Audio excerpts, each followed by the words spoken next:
What's going on, everybody? Welcome to the weekly comic wrap-up, episode 120. That's right, 120. Crazy. The show where we talk about the FOC picks of the week. That's right. We want to make sure you pre-order your books. Let you guys know what are some of those books that we think are worth ordering, and then we switch gears. We give you the market report where we look at books that sold throughout the week. And then we end it with the hot topics, talking about the news from the week, which is always a good time. Chicken parm is what we were talking about before going live. That's what was stalling us, guys. Chicken parm. You can't argue, man. A good chicken parm is a good chicken parm, but no chicken parm. Let's put that aside for now, because what we do want to talk about is, of course, what's up and coming. And tomorrow night, I just want to remind you, Comic Legion, that's right. They go live every Monday at 7 p.m. Eastern Time, February 2nd being tomorrow, because it is the first of the month. And when it is the first of the month, don't forget, guys, every first of the month, I get the opportunity to play this. I'm going to play this. Rent? That's right. Pay your rent and, of course, pay your comics. There you go. We've got new comic book day claim sale by Comic Legion, of course, 7 p.m. Eastern Time. As I said, it's hosted by Lefteros, and tonight's guest, of course, Chiapet, which, brace yourself, guys. I feel like it's going to be a fiery episode tonight. Hot takes, you know, when he's here, it's always going to be a hot take. But tomorrow night, you can see Chia bringing some fire books with Lefteros, of course, making sure everybody gets to pick up this week's books. So if you didn't pre-order or any of that, just go swing by, show some love, and pick up your books. And of course, tonight we got the return of This Is Steve. Yeah, Steve co-hosted last week. Shout out to Steve. But tonight he's back to give us a little bit of an update on what's been going on with him. And like I told you guys, backstage, a lot of it was chicken parm. I actually got to hang with Steve yesterday. We watched the Royal Rumble. And, man, we were like, we could have had our own Royal Rumble. We were at my brother's house. I think we were about like 20 plus people, man. It was chaos. My stomach has been bubbling since, between all the food and the booze and just, I don't know, man. There was a rumble going on somewhere else as well. But yeah, man, it was good times, man. And you guys know us. We love wrestling. And it was sad to see, again, AJ Styles. Like, God, man, Gunther. Anyways, we're not here to talk wrestling. We're here to talk comics. And, of course, joining me tonight is my brother, Chia. Chia, what's going on? What's up, guys? How you guys doing? Dude, I was just talking about the chicken parm that stalled us backstage, man. Listen, a good chicken parm. You want hot takes? Steve was talking about there's no such thing as chicken parm, and a good chicken cutlet doesn't need any of that parm nonsense. And you think I do hot takes? I think your boy from the band over there has more hot takes than I do, and I get the bad rap here, you know? So, yeah, we'll discuss chicken parm either after the show or during his segment that I might hijack, because I'd like to have more description about that. And you should hijack it. You should hijack it. Yeah, but you know what? He may have a nice list of new books that he read. He picked up some today, so maybe let's give him a little bit of leeway. Fair. You were saying something about tomorrow? Yeah, tomorrow's show looks like another great lineup. Last week was good, but tomorrow's Absolute Superman 16 with the first appearance of Hawkman, or the first battle with them, looks great. And Batman 6, I know someone read Batman 7, sneak peek. That book has been off the charts, by the way. Yeah, Batman 7. We're going to talk about Batman on FOC for sure. Dude, I'm excited about it because, yes, the Absolute Batman stuff has been getting all the love. It's all the craze. But what's happening in the main timeline right now, man, I keep talking about this. Dude, it's awesomeness. It's pure awesomeness, man. And like I said, we'll talk about that in a bit. We do see the chat. I see the chat. Man, I want to shout you guys out. I want to shout you guys out because you show up every single week, man, showing some love. Of course, next week is the Super Bowl. There's literally, if there's any holidays I take off, of course, if it's Christmas, I will take my time with my family. But the Super Bowl is a must. The Super Bowl is a must. There's no way I'm going live. I'm very disappointed about this year's Super Bowl. Why? I hate all the teams involved. So Oh my. if the Pats win, everybody's going to consider them the greatest franchise in history. So I don't want Steve to be happy. Okay. We are the greatest franchise in history. Niners, What are you okay, talking about? listen, you got clipped twice by my brothers when I'm betting. So, That's all he needed. so there's that. And as a Niner fan, I'm fuming about this. And as a Niner fan, I hate the Seahawks. He's a Niners fan. So this What's the is matter with you? what's the matter with me? Joe Montana's the greatest, the greatest Italian that's ever lived. Yeah, I'm a little bit torn. And now I heard rumors that we're not getting any of the big trailers on the Super Bowl either. No Supergirl, No Spider-Man. Spider-Man, and no Avengers Doomsday. So come on, like honestly, what do I look forward to? Two teams that I kind of hate, and no Super Bowl trailers for us. I'm gonna get a Ben Affleck commercial for Dunkin' Donuts. Hopefully we get a surprise, F man. off. Hopefully we get a surprise and we do get a trailer. I hope we're wrong. But yeah, dude, I was seeing that too, man. And I look, Doomsday I could deal without. You know what I mean? Like, why? Because Doom. I want to see Doom, man. I know, but I'm saying if we hold out just a bit longer, we're okay. You know what I mean? I don't mind that. I was hoping for Spider-Man. Save me with your tantric Sting trailer sex that you want to do just to hold out for me to make the enjoyment last longer. Enough of this, bro. I want to damn see the trailer. Just one trailer. Show it to me, and we're good for till December. Fair. But like I was saying, shout out to the chat, man. I saw we were saying how I'm very free. million free. I saw how we were saying that I'm very, very close to the 1,000 subscriber mark. Yes, I am. And I did promise you all, once that does end up happening, we will be doing some giveaways. I do want to put it out there, guys. The giveaways, man, have been monstrous throughout the entire journey. If you guys win, man, just hang tight, please. And I say this very respectfully. Myself, I'm the type of person that does not like to ship without the proper stuff, meaning I do not have Gemini mailers, and now I do because you have. So thank you. But I just wanted to make sure that things get done properly. I don't want to be that guy sending it in an envelope, you get it all damaged and shit like that. No way. So hang tight. I mean, the books will come. They're free. And you know that we will honor it 100%. I don't trust them, guys. Yeah. There were some good giveaways. I wouldn't be surprised if he kept them. I switched them all out.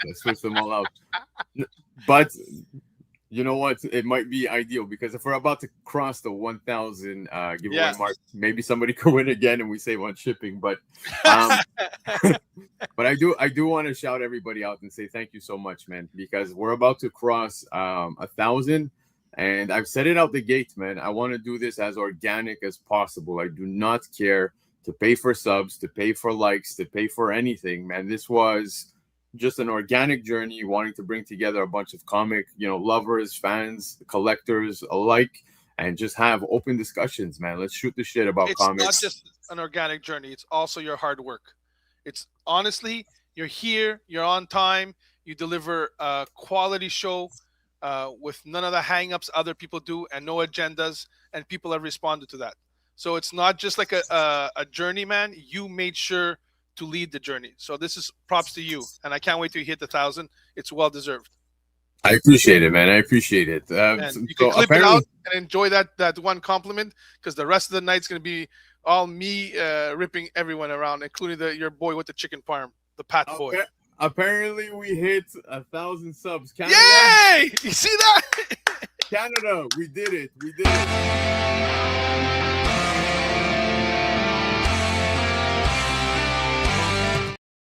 There you go, man. So thank you guys so much, man. Congrats, bro. Yeah, let's do this, man. It's 1,000 subscribers, so it's time for us to actually kick off the show. I'll make sure we celebrate this, and we'll kick around some ideas throughout the show for the celebration. So stick around for all that conversation. But now we're gonna talk about this week's FOC selections. Chia, you ready, bro? Always ready, bro. That's why I'm here. Let's go. Get it.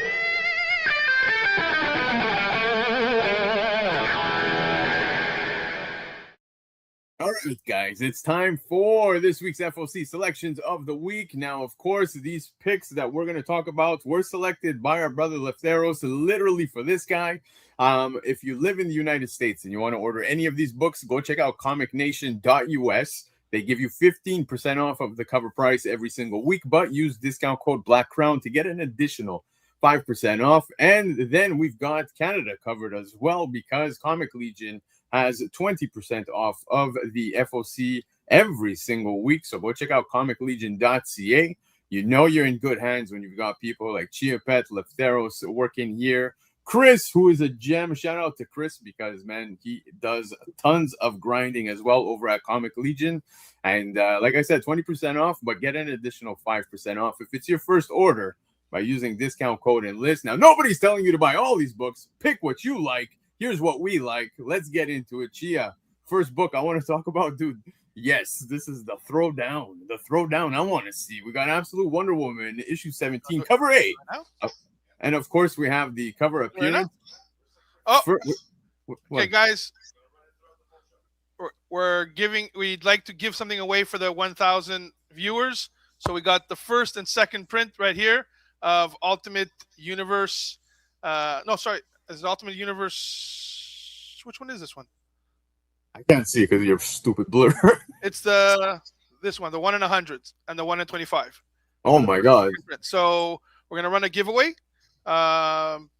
This is the first giveaway for the night. There may be more, you don't know, but Comic Legion wants to give something back to all the subscribers. So here we go, and I guess we'll run the giveaway right now.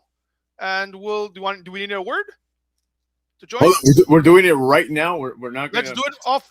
Listen, I was told by the boss, okay, and it wasn't Chris. It wasn't the general manager. It was the big boss. Okay, that we're doing it right now. And if more shows up in my hands, I can't do anything about it. You know, that's how it works. So let's go. Let's start it tonight. Let's go with this. That's amazing, man. Oh my God, this entire show is getting it. It's getting it. Hey, it's not my fault. It's those 4 people who decided to join tonight. It's their blame. It's on them. I love it. All right, let's do this. So I'm gonna pull up the giveaway tool here, and we're gonna start collecting some hashtags here. What do you want as the hashtag so that everybody can hashtag that in the chat and have a chance to win? Let's go with the maker. Hashtag the maker. Okay, that's fair. So that's cool, I'm right? It's on the cover. We could have went with Miller, but let's go with the maker. That's fair. We're going straight into giveaways, man. Oh my God. Okay. No, guys. Hashtag the maker. Let's do hashtag the maker. Hashtag Blurry Chia was fantastic, by the way. I saw that. You guys benefited. You got the Blurry Chia. You're probably really happy about that. All right, so I'll pull this down, since we're gonna hang off on talking about. No, let's talk about the books while the giveaway gets loaded up. But come on. Okay, that's fair. We're veterans at this thing, bro. This is 3-4 years running, bro. It's fair, but all right. You've been doing concerts forever. Come on, you can't multitask. Let's go. Of course, let's go. Okay, Absolute Wonder Woman issue 17, cover 8, first cover appearance of Absolute Giganta. Now, Absolute Wonder Woman versus the Absolute Suicide Squad is going to be taking place here, which is what I'm super excited about. Guys, it goes without saying, if you have not been paying attention, pretty much anything Absolute right now is on fire, but the Absolute Wonder Woman stuff is doing phenomenal, man. And these dry up fast. You see on the aftermarket, even after the fact, crazy, eh? And it's quality. You know, there's always times, you know, when they do something cool. But guys, these books are picking up steam. I keep telling people the shocking thing. I was talking to Val actually. The shocking thing about the Absolute universe is we're almost 2 years in, and they're picking up steam with people. People are going back and reading them, and there's the companies refuse to overprint too much, and then people hear about them and they want to continue. They don't know about FOCing. They don't have pull lists. A lot of the younger kids, they don't know all that stuff, and they're always chasing these stuff. The book last week was incredible. This week looks going on FOC looks great. The creative team is awesome, and I've heard a couple of like weird rumors about this book and the Flash. So the Flash, okay, the Wonder Woman. The rumor is she isn't really how she looks. She just looks like that for us, for humans. But she's actually looks much more like a hell Hell thing in her true form. That's the rumor, like a theory that's going around there. And there's another theory about the Flash that he doesn't have a speed force. He's actually tapping into the still force, and everybody else is moving super slow or standing still while he does his things. So that's the reverse thing that Lemire and what's her name again? What's the writer on this one? What's her name again? That's Kelly Thompson. Yes. Are doing some of the cool twists that are much more like devious and fit with the Dark Side's universe that we have. So I think there's a lot more layers to peel in the Absolute universe, which I can't wait to see more and more how it goes. Yeah, dude, I'm totally with you on this, man. And of course, as you were talking about, you've got Kelly Thompson doing. That's who you were talking about, right? Yeah, that's right. Yeah, of course, yes. Yeah, sorry. I'm not gonna lie. I vaguely tuned out just because I saw the chat going off. What were they going off? I'm making fun of me or the maker? No. They're just being awesome, is what they're doing with nonsense. I love JD calling my brother the boss. Wild times. But yeah, man, Absolute Wonder Woman, dude. The Absolute stuff, like you were talking about, when it comes to the Flash and everything else, has been amazing. And it goes without saying that Absolute Wonder Woman's been awesome, dude. With the Absolute Suicide Squad now, I think it's the second best. To be honest with you, of the 6 core ones, I would say the second best. I know Cliff thinks it's the best one. I wouldn't argue with him on this one, even though I like to argue with the dude. Yeah. I think no, it's not the only one. You know, a lot of people will have put this ahead of Absolute Batman. I just prefer Batman as a character, right? So it vibes with me more. But yeah, I could see that.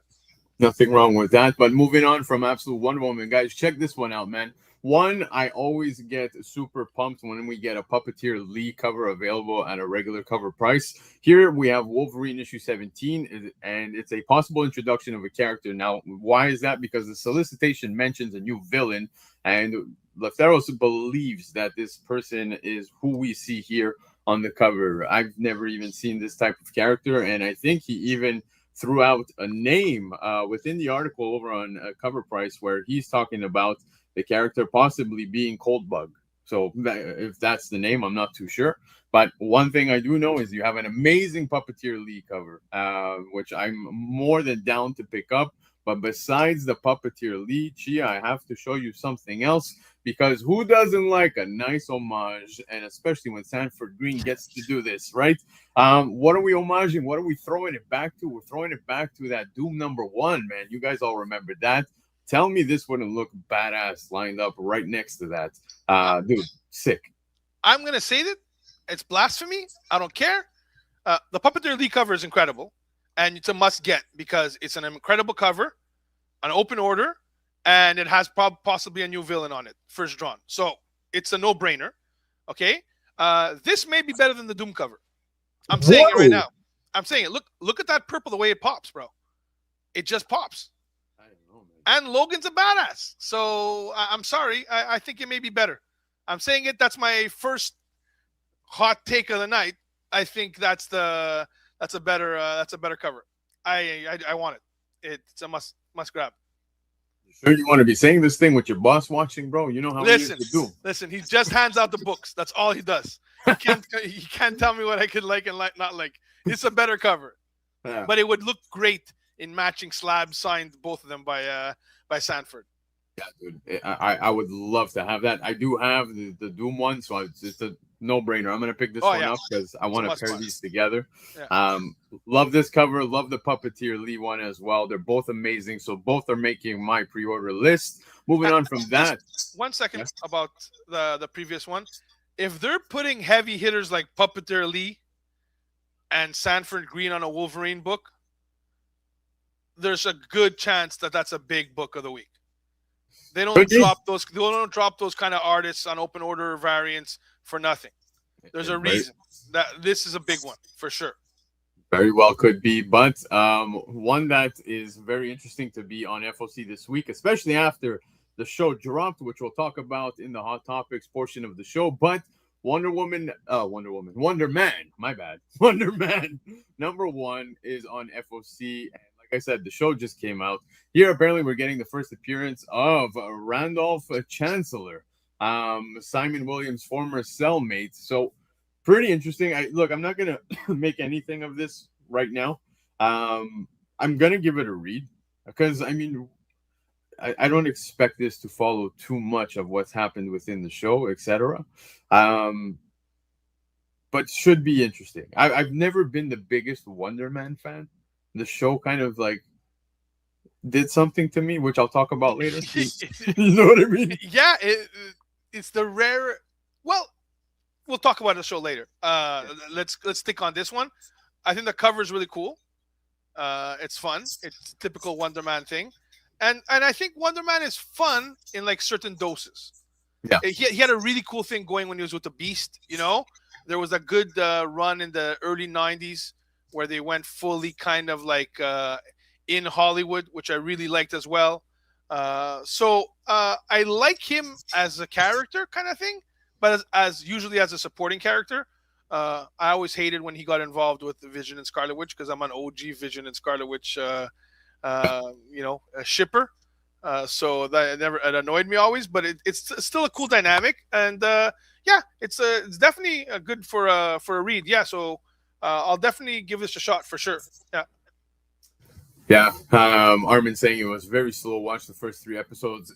Brace yourself for episode 4. That's all I'm gonna say. Like episode 4 is just a wild time. It's great. We'll talk about the show. I promise you. We'll get to that, and we'll have a good time talking about it. Especially with Chia here, it's gonna get wild. But Wonder Man, of course, is on FOC. Moving on though, more X-Men. We've got X-Men Annual #1.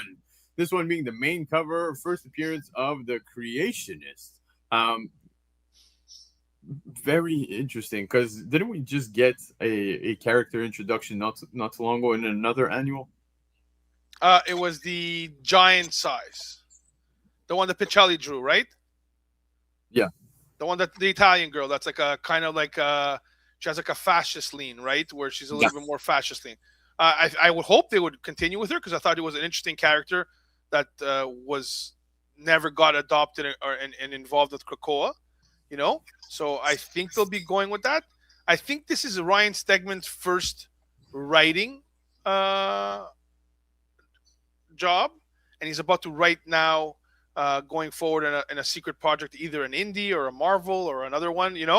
So it's interesting. So he's very proud of this. This is his last X-Men work for the X Office, and he's writing it and he's drawing a few of these pages as well. So I think this is interesting. Again, they can't say powerful mutant. That kind of gets redundant and boring because they're all the most powerful mutant, right? So again, I'm waiting to see. I'm an X-Men guy, so I read all this stuff, and I soak it all up. But I'd like to see. I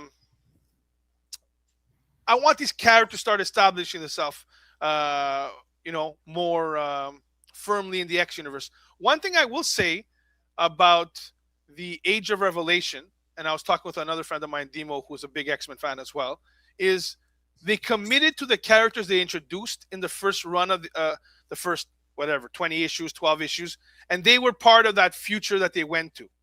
It's not as if they just like went to their old core guys, and they skipped on all the new characters they created. So it showed to me at least they're committed. This creative team is committed, for good or for bad, right, to developing these characters. And that to me is one of the things that's annoying a little bit in modern comics. Like even great runs like the Batman Tinian run that went to Chip afterwards, like they'll create like really cool characters, right? And then the next guy won't do, Ghostmaker or what's the girl's name that they introduced? Mutina. No. In the Batman run that Tinian introduced, she was really cool. She was like one of those techno. The little girl. No, the blonde, like it was like a techno girl. Like, anyways, whatever it was. Tinian created a lot of new characters, and then Chip created characters, and not necessarily everybody was following through with them. Same as now. If Gale leaves, are the 4 characters going to be abandoned? Punchline, yes, thank you. No, but there was Miracle Molly. Miracle Molly, that's the one. Thanks, Cliff. Yeah. So, anyways, I'd like to see that they're committed to these characters. I'd like to see that more often in these places, and that comes from editorial, I think.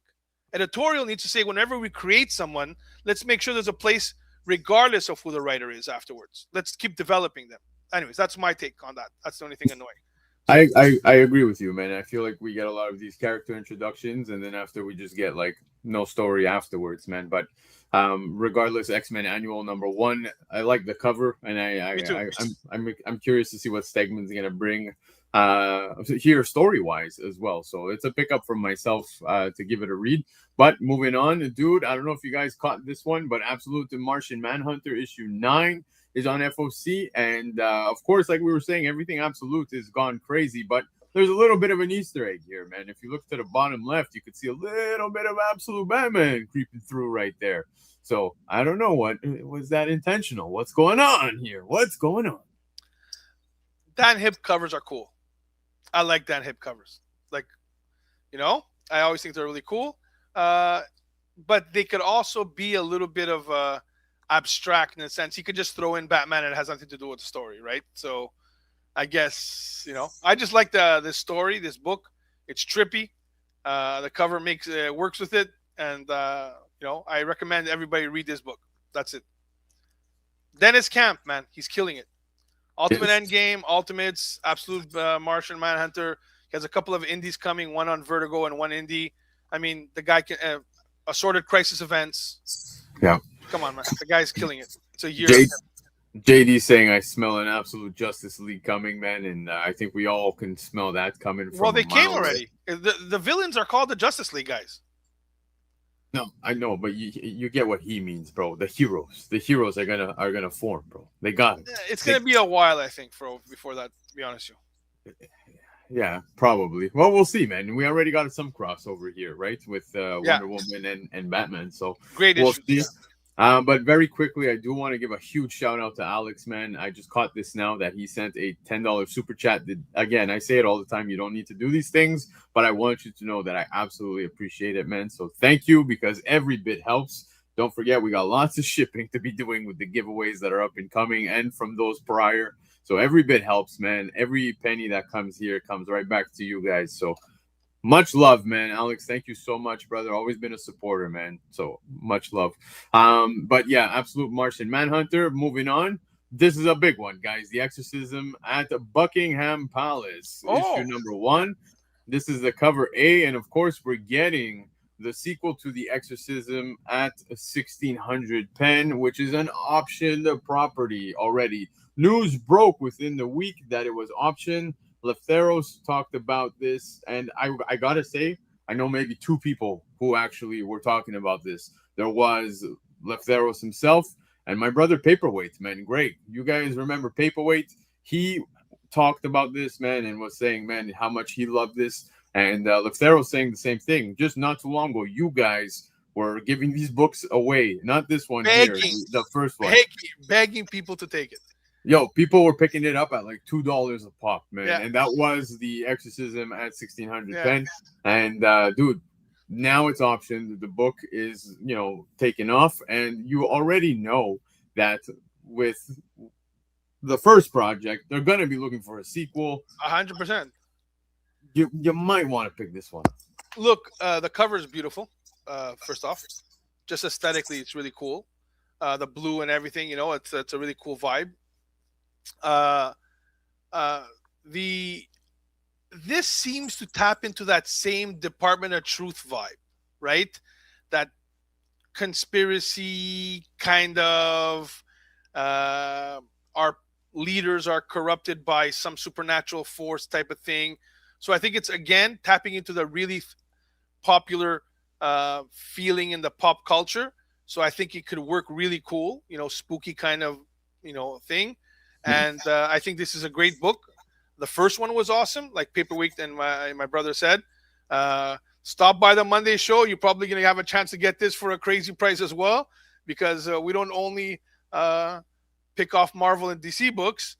We also got some great indie books that we offer people that sometimes they sleep on, like Assorted Crisis Events or this one. So, this one looks great, and it's a must pick up to me. There's just based on the cover alone. It looks great. Yeah, this, like I said, for all these reasons, it's a no-brainer. Safe buy-in at FOC with the discounts. It's the cheapest you're going to be able to buy in at. But moving on, guys, flops, man. In 2025, I feel like a lot of people got to get familiar with Flops as an artist, and I think Flops puts out some great work. I love what he does, and he's just an awesome dude, man. Having spoken to him and seeing him active within the community, the conversations he's had on multiple streams, man, Flops is just awesome, and the artwork equally. And here we have Craniacs issue number 4. It is a Flops cover. I picked up a Doctor Who book, which I didn't even care for, but because it was a Flops cover, I did that, and I was happy to do so because I saw some copies moving on the aftermarket afterwards, and I didn't want to have to play catch up on the aftermarket. So that's why I feel safe to pick this one up on pre-order, because I don't want to pay premium once it drops. This is it's weird and rare to get Flops covers open order, right? I mean, is this one of the only ones? No. The Doctor Who one was a Flops cover. That's right. The Doctor Who was gorgeous. Yeah. That's one of the ones that my brother, I remember he was like hoarding as many as he can. He loves Flops as well, you know. I think we just got a few slabs in from one of his exclusives. No. This is, for me, he's one of those artists you just gotta snatch them up at least every time you see them, because I think they're on the upswing now, right? They're moving on up. They're the next group of hot cover artists that everybody's gonna be chasing, right? Yep.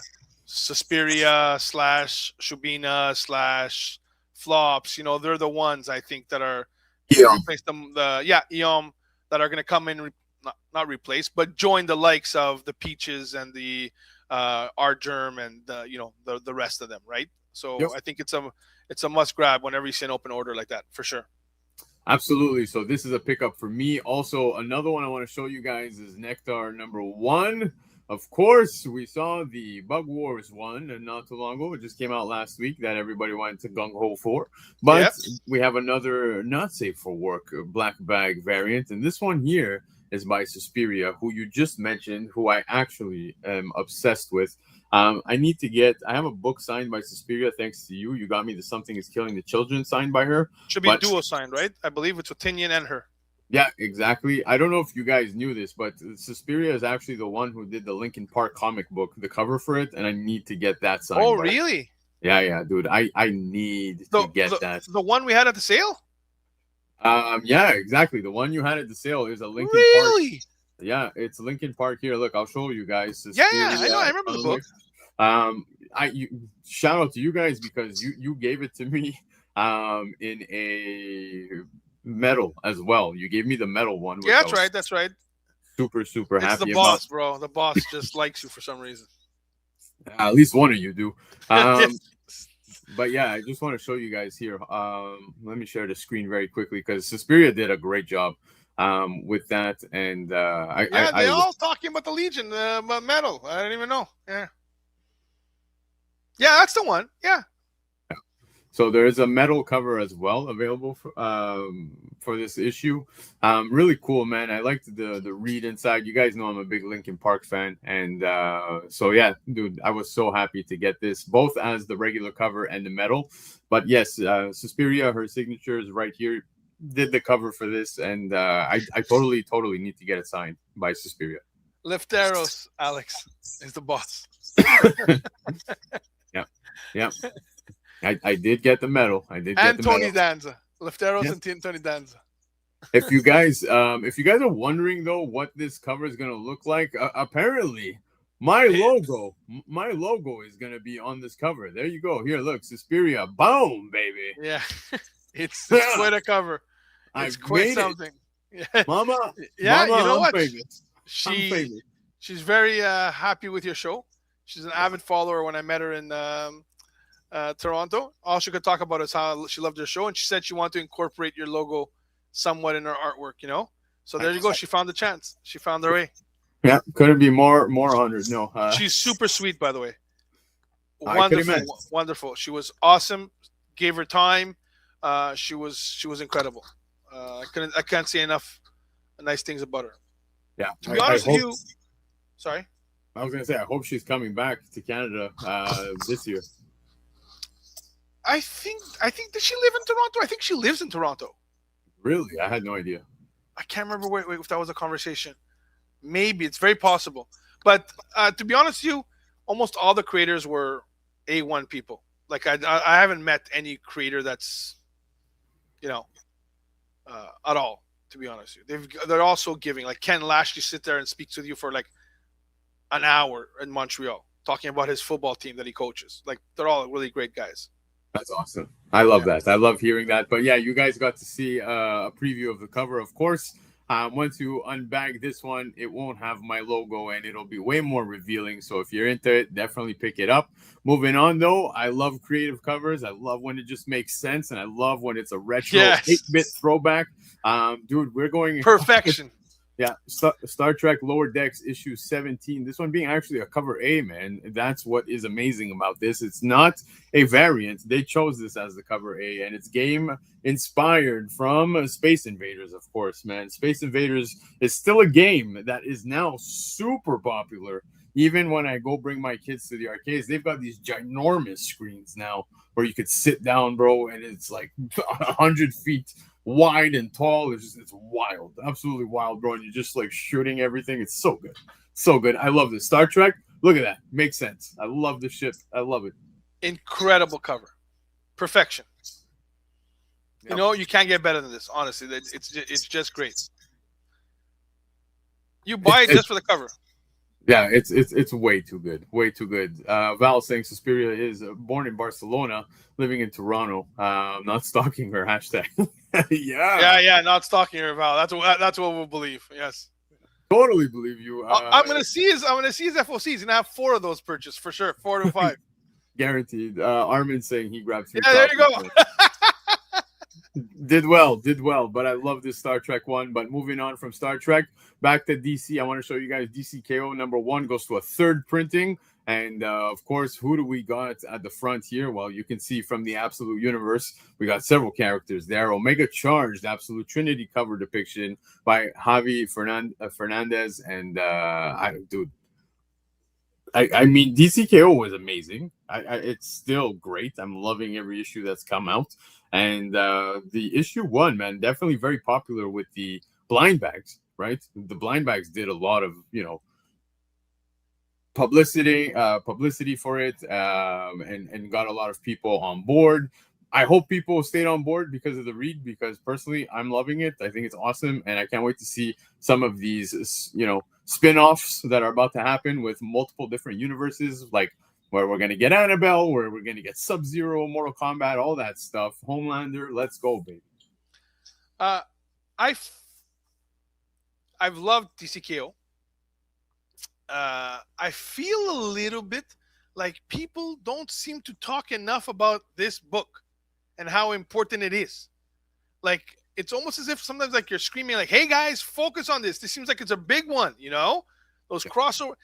I think people still think it's a fun thing, where I think that there's going to be massive ramifications to the core DC universe from this. And I think it's going to hit them with like blindsided, because people still think it's just like, oh, we're having some fun here, like Contest of the Champions. But I think they're planning a real gut punch to some of the characters, where Superman's going to be missing. It's in the solicitations and a few other things. I agree with Terry. I think people not paying attention. In a little bit of way, like people with One World Under Doom, where it had a big punch at the end that's leading to the everything that Chip's doing, and people didn't really or even Blood Hunt, when people are like, hey, the Doom thing's gonna happen. Are you paying attention? Kind of thing. So it seems like people are not paying attention to how good and how important this is going to be. That's all I'm saying. I think this is going to be really important for the future of the DCU going for the next year. Yeah. The cover is gorgeous, by the way.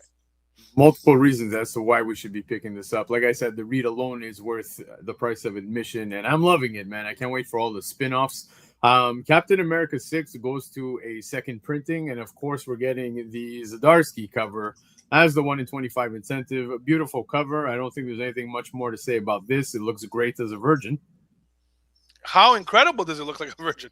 It's incredible. It's gorgeous. Chip is an incredible artist. Very minimalist, very cool look. And read Captain America, guys. I can't say this enough. Read Captain America. It's the core book. Chip has signed an exclusive for 2 years with Marvel. He is now the head writer at Marvel, and he is gonna, according to what I've heard, is they're having a summit in February, and he's kind of the dude that's gonna be in charge of that and directing and creating a more cohesive Marvel universe, akin to what it was under Bendis and Hickman's runs. So buckle up. This is the core book that's going to lead to that. Get on Captain America as fast as possible. All the issues have been bangers. That's all I could say. Yeah, dude, Captain America is probably one of the best books coming out of Marvel right now as well. So I would think it's that or Infernal Hulk, probably. Those are the two. Yeah, I'm going to put emphasis on what you're saying and remind everybody that it's totally worth picking up, man, just for the read alone. But moving on, speaking some other second prints, we're looking at Rogue #1, this one being the Scotty Young cover. Another book that looks great as a virgin. If you're a Scotty Young fan, I imagine you probably want this in your PC. And yeah, I love it. It's a great cover. I like when they interact with two characters. It's just, it works. And Scotty does the mutants well. He does. Scotty does. Everything well, but the mutants, he has a really good knack on them, I find. I can't wait to see his Lobo stuff, man. We got a glimpse already, and I think that's going to be wild. But Corona's drawing it, though, right? We're going to get maybe store exclusive covers, I think. Well, we've seen some Scotty Young covers already for the Lobo stuff. But I believe they're store exclusives. I don't know. I'm not too sure. I'm not sure it's going to be... Scotty's on the book, bro. Scotty's writing, not again. Corona is drawing. I think his work is available only at store exclusives. I hope that's not the case, because I would love some Scotty covers when it comes to Lobo. And the retailer one that I saw, I just saw retailer exclusive Scotty Young. Yeah, damn it, that sucks. And Sweeney Boo in the second issue. No retailer exclusive at all on that one. I wouldn't be surprised if there is like some kind of exclusivity for with Marvel for covers that are not store exclusives. Yeah. Maybe he could write for somebody else. It could be something like that. But anyways, let's move on from this, because we've got Sonic the Hedgehog, issue 85. I mean, guys, you already know I'm picking this one up. You got cover B here. You got Sonic and Friends cover depiction by Dutrix. And then you move on from this one, which, by the way, is a great cover. But I really, really, really dig these incentives. Of course, I talk about it all the time. Natalie Foudrain doing great work. Usually the Foudrain covers are ones that I like better, but for this one here, man, I actually like this one. Even the cover A is great. Just by the way, just want to put it out there. But Belle the Tinkerer is now within this, and yeah, man, pretty interesting stuff. Sonic books always do well, and I don't think there's much more for me to say when it comes to it. Look, I was never even contemplating Sonic books until you and Pacino came into my life. And now you've poisoned me with this Sonic thing. And I'm always looking at Sonic and Mega Man. And I'm like, well, first of all, how great of a job have they done in Udon and IW to make these into like a really cool little sub franchises? You know, they do a lot of work and people are fiending over these books. But even the Archie stuff, man, from back in the day, Sonic. Oh, yeah, those stuff are crazy now. Yeah, they're crazy. Exactly. And IDW's done the same, dude. Like when you go back to these earlier issues, they are a little harder to come across, and you do pay a little bit more than the average cover price. 100%. Sonic is a massive, massive franchise now. Yeah. It's massive. Sage will be a big character, man. But yes, Sonic books must be picked up.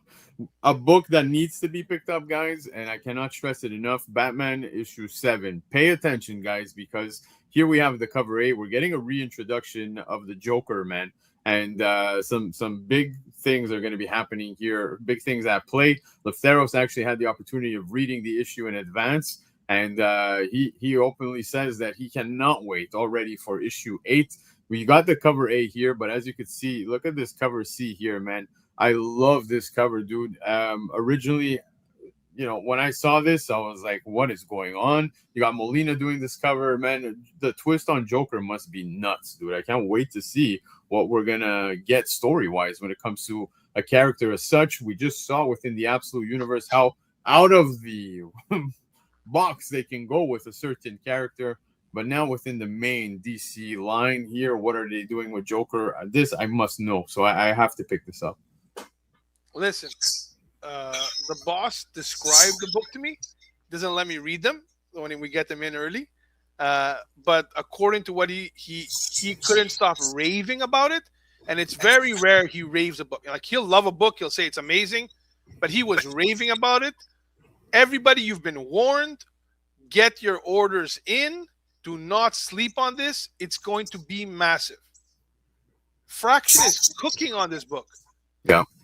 I had my doubts because I can't remember what the last Fraction book was. It was a DC book, and it never clicked. So when they brought Fraction here, and I remember saying it, I'm like, we're replacing Chip with Fraction. I'm not sure. I told you I think this. Yeah. I'm like, I don't think this is an upgrade. I remember telling you, I'm not sure if this is an upgrade. Well, man, I'm gonna be frank. I think Chip is amazing. I think Fraction's run has been stronger than what Chip was. Dude, I'm saying it right now. I said it. And that's not an offense. There's no offense to Chip, by the way. Out the gate with issue number 1, I had said, man, I'm like, man, this feels right. Like they're treating Batman right, and yes. Lo and behold, man, here we are. Oh my God, I had it right in front of me this whole time, the metal one. Now here I am using Google. But yeah, man, like I said, the read's been amazing, man, and now we're gonna see what they're gonna be doing with the Joker. So for me, and the art, come on, the art, it's nuts, dude. It's amazing. But moving on from Batman, guys, don't forget, pick it up. We've warned you. But here's one that I'm super excited about, and I know it's very rare to hear me talk about Star Wars in such a manner. But Star Wars: Shadow of Maul, issue number 1. Last week we spoke about the show, and I didn't even realize that there was a book up and coming that is going to play as a prequel to the actual show, which we're getting very soon. But here we're going to have the first appearance and cover of Brander Lawson and Two Boots. So you can see the characters right there. The artwork, well, not the artwork, sorry. The art, dude, the animation for the show looks amazing. The show itself looks great. I feel like most characters I tend to like kind of just not care about when it comes to Star Wars. I tend to overlook all of these characters. But I have a feeling, man, when it comes to Maul, bro, you can't help but show some love. I don't know if it's because I actually really enjoyed Darth Maul when I watched Phantom Menace, and I still do to this day. Ray Park did such an amazing job, but now with the show, I'm really excited about the show. Like I said, it looks like Clone Wars on steroids.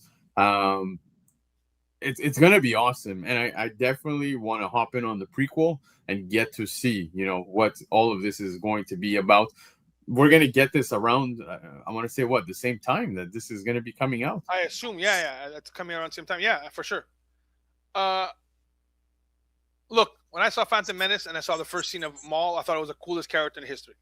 Then you had that kind of Boba Fett feeling, like he's gone already, And thanks to Filoni, he went and he expanded the character's mythos, and he elevated him to, for me, an epic level of character, and added so much depth. And that too. And a lot of people were panicked. Are they going to make him more of a good guy? Are they going to kind of like White Queen him to make him more like anti-hero? But with Sam Witwer doing the voice and Filoni and how they've kept Maul, they added depth to him, but kept him still that villainous Maul. I think we're in really good hands.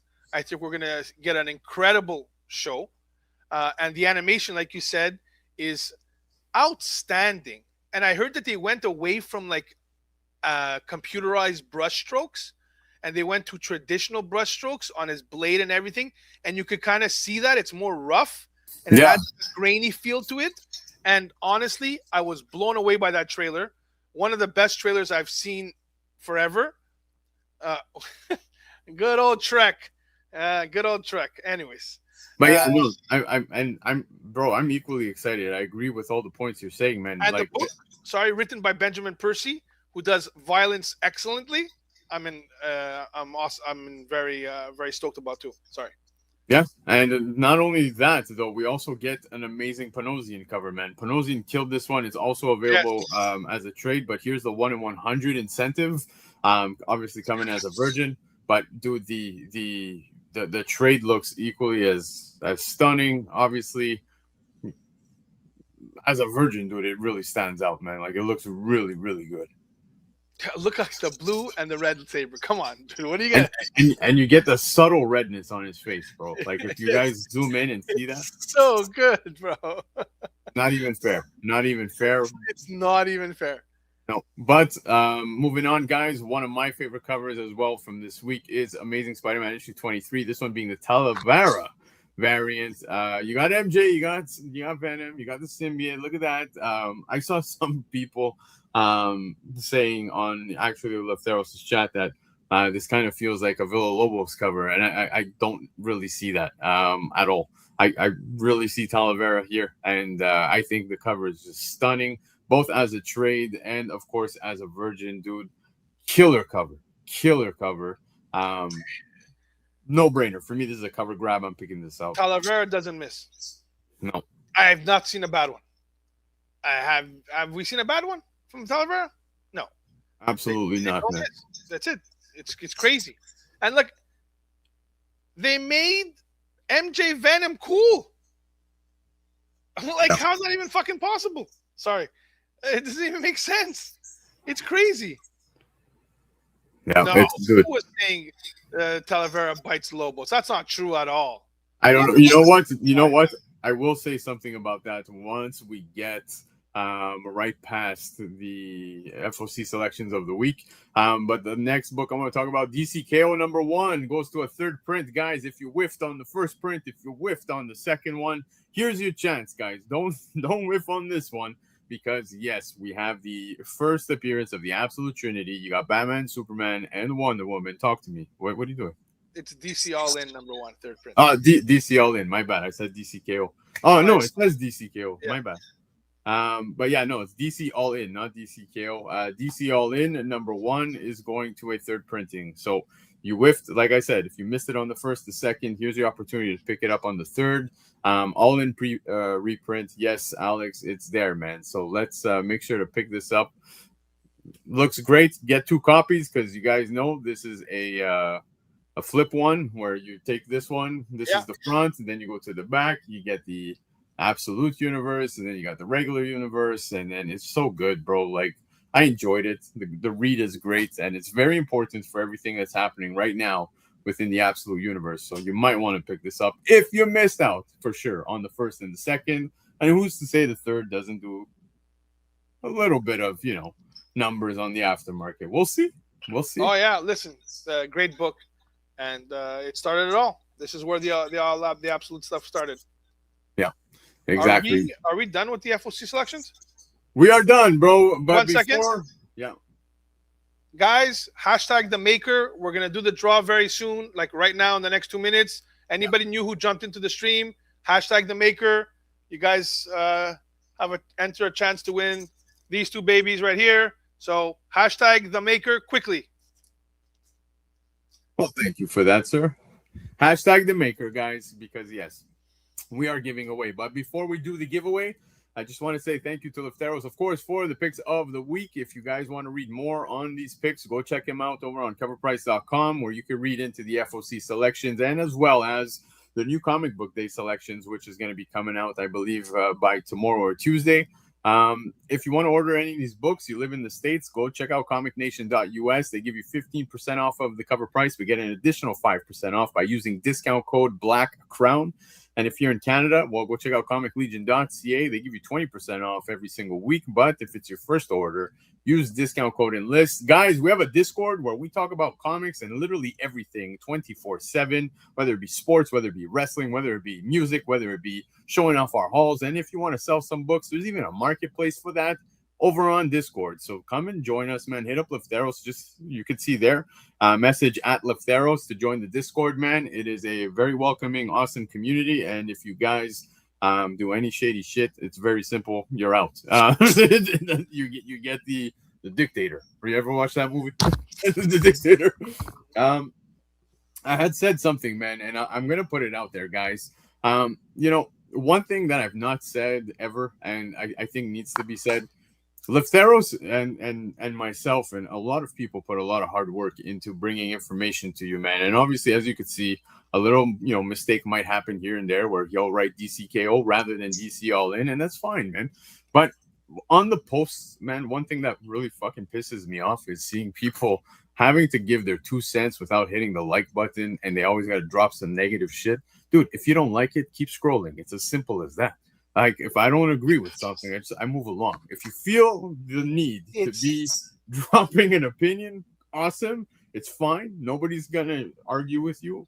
But just realize that, like, man, there are artists, there's writers that see these men, and you just, it's not ideal to be saying these things. It's just people who are clout chasing constantly, wanting to get clout, and you know what they've become, bro? They're gatekeeping doofuses who they think they've become personifications of the Simpsons comic book guy. Literally. Just running around from stream to stream or post to post, gotchaing people. Like, did you watch The Simpsons? You're that dude that they made fun of, dude. Years ago, you've become that.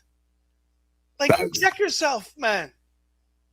People make mistakes. Who cares? And they have a different opinion. Stop it.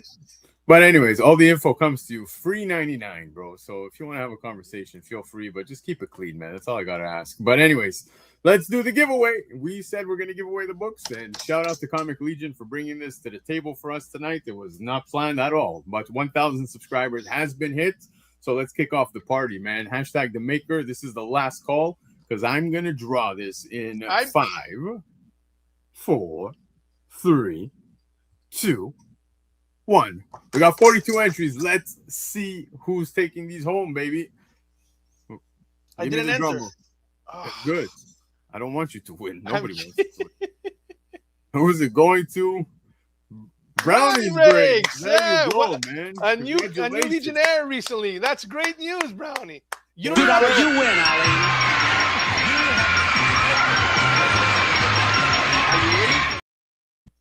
It's a classic. We got to play that. But we're shipping man. For him. BC, you don't have to ship. Awesome. He's one of our Legionnaires, one of the new ones. He's on the Discord, popping off. Guys, join the Discord. You can talk to Brownie. You could start taking pictures. You know, he has some crazy stories. He was a bouncer. It's awesome. And he has some crazy stories. Awesome, man. Congratulations. And I can't wait to see, so that's kind of scary. Good, as everybody should. But guys, if you want to talk about people that are intimidating, well, we've got Steve hanging around in the back. So let's bring him in, guys, because this is Steve.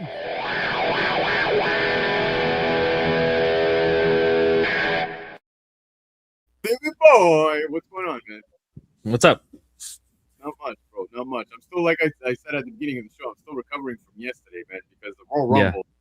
My stomach's been rumbling since yesterday. We had fucking pizza. We had, there was boneless chicken wings. There was, I don't know what was going on, but there was food everywhere, chips. Yeah. Nuts. Let's address this boneless chicken wing thing. Oh, They're not really chicken wings. Oh, God. They're chicken nuggets. They're not chicken wings. They are, man. Okay? Let's stop this. They're just chicken nuggets drenched in sauce. So let's stop calling it boneless chicken wings. Okay? It's offensive. We didn't make the menu. It's where we ordered it from. That's what they called it. Let's stop calling it as a society. We need to stop letting this get away from us. That's fair. That's fair. We gotta. Sometimes you gotta stand up for what's right, Steve. Sure. I want to, before we continue talking, I just want to shout out MJ Comics, man. Shout out to MJ for being here, man. Nothing but love. Appreciate you, bro. Guys, if you haven't yet, check out MJ Comics. Hit the subscribe button, man. Go show him some love as well. But yes, we were talking. Deeds just said Chick-fil-A Friday. The guy literally, he discombobulated me. I'm done for the whole show. I'm looking forward to Friday now. I've checked out, guys. I'm done. Chick-fil-A, anyways. But Steve, man, of course, this is the part where we catch up with you, see what's been going on with you. I know that you were talking to me as well, saying that, you haven't done too much when it comes to comics within the last week. You've been very busy. But then again, I literally speak to him yesterday while we're watching the Royal Rumble, and we're like, so what are you up to? He's like, well, I'm gonna probably read like half of Ultimate Black Panther tonight, and then the other half tomorrow morning. So is that what happened? Did you end up doing it? I never got to it last night, but I started reading right before the show went on, and now I'm at issue 13 already. So within an hour, you did 13 issues. Steve, don't you find that the characterization in Ultimate Black Panther is so similar to what they had set up in the movies, much more than in the books? Than the remaining. Okay, I don't know if you've read the main. I think it's the most akin to the Marvel universe like movies that I've ever seen in Black Panther. Has the political intrigue, the sects in like Wakanda. I find it very political and conspiratorial. I love it. You know what I mean? I love it. Thing too. Yeah. I have to tell you, I didn't think I was gonna like it. Yes. And that's why I read it last. But I'm enjoying it. Yes, exactly. Thank you. Yeah, yes, I'm enjoying it. It's not my favorite, but I'm enjoying it. No, but it's again, not everything can be your favorite. Like I remember people when they first came out, they're like, "It's not as good as Ultimate Spider-Man." Okay, bro, what are we gonna do? Not every book's gonna be absolute Batman, Doesn't mean it's not worth reading, right? You know what I'm trying to say? Like, yes, thank you. I knew I liked Steve. I knew it. Yeah. Until you start talking about Scarface, then we have problems. But whatever. Steve, by the way, last week when they were telling you to watch The Crow as if it was a masterpiece, you're going to watch it as an adult, and you're going to think these people's minds are that of children. I'm sorry. It was a really good show when I first saw it, a movie when I first saw it. But I've also grown up, and I'm not 16 anymore, with angst-ridden dreams. And I'm a 45, 50-year-old man. And you can think to yourself, it's a little bit heavy-handed. Let's go that way, at least. Okay? That's all. Okay? Is this what are we talking about The Crow like this? Are you serious? I just did, yes. Yes. Oh my goodness. Why are you shocked that he's saying something controversial? Yeah, I cannot agree with you on that one, dude. I go back. You don't have to be agreeing with me. I just have better taste. That's all, and that's how it works. Steve, but let's get back to Steve, man, because obviously this hot take is driving me nuts. When it comes to comics right now, because you actually went to pick up some books just today, if I'm not mistaken, from Comic Legion, man, and you've been pulling a pretty mighty haul, bro. Yeah, I have some nice ones. So I'm proud of what I'm getting. Do you have some of that haul near you? I have the whole haul next to me. I haven't put them in my box yet. Good, because I didn't feel like pulling up your Instagram, man. Did you want to show us some of what you've been picking up? Like this is just today. Yeah, this is just today. So I got the facsimile. Okay, so you finally got the Killing Joke, but in a facsimile, that's fine. That's fine. I have the book in my hands. I'm happy. I got facsimile first appearance of Doom. Foil. There you go. Happy with that. See, guys, facsimiles do matter. Facsimiles do matter. Listen, the book's in my hand. I can read it. It's just as good for me. There you go. I got Wrestle Heist #2. Did you read one? No, not yet. I haven't. I'm in the middle of like finishing this, and then I'm gonna jump on it. It's my next read. Just show off that artwork, man. I'm telling you guys, if you read this, whether you're a wrestling fan or not, like put up the cover, Steve, Wrestle Heist. It looks like it belongs on Adult Swim. Like I'm telling you guys, they need 100%. To make it needs to turn into a TV show. 100%. Yeah. I don't know. It just says wrestle on it, then I'm like, I'm in. Sold. Sold right away. I got these two because I can't pass those up. Awesome. Yeah, you needed to pick those up. The best part is, Steve, I started out 2 weeks ago saying, I'm only a cover A, guys. I like the cover A. I'm happy. You saw the Gillian March?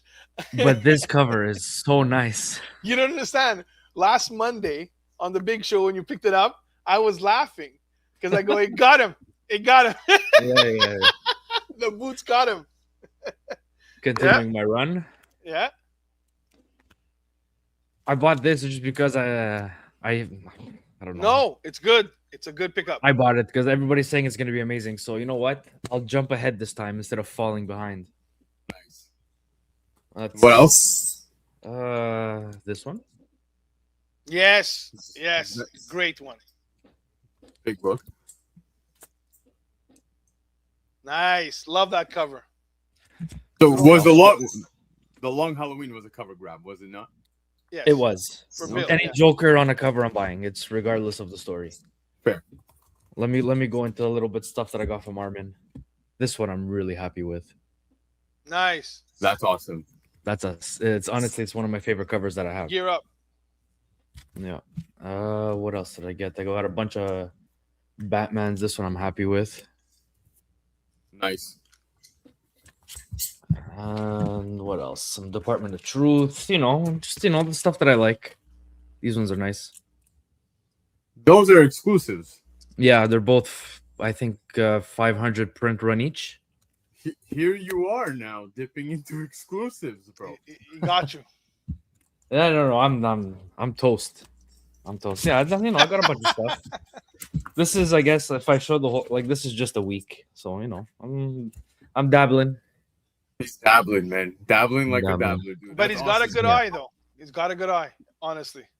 Every one of those is a banger. I do want to say, since you're here, what's the charity you guys are doing on Whatnot? Because I really do like what you guys are doing. I want you to talk about it.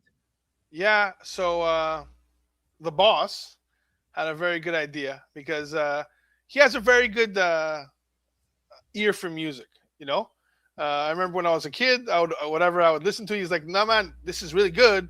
You should listen to Guns N' Roses." And I'm like, Guns N' Roses, no, I don't want to listen. And then, like 6 months later, I'm listening to Guns N' Roses, Right. Same. He has it. Listen, the kid's got a good taste.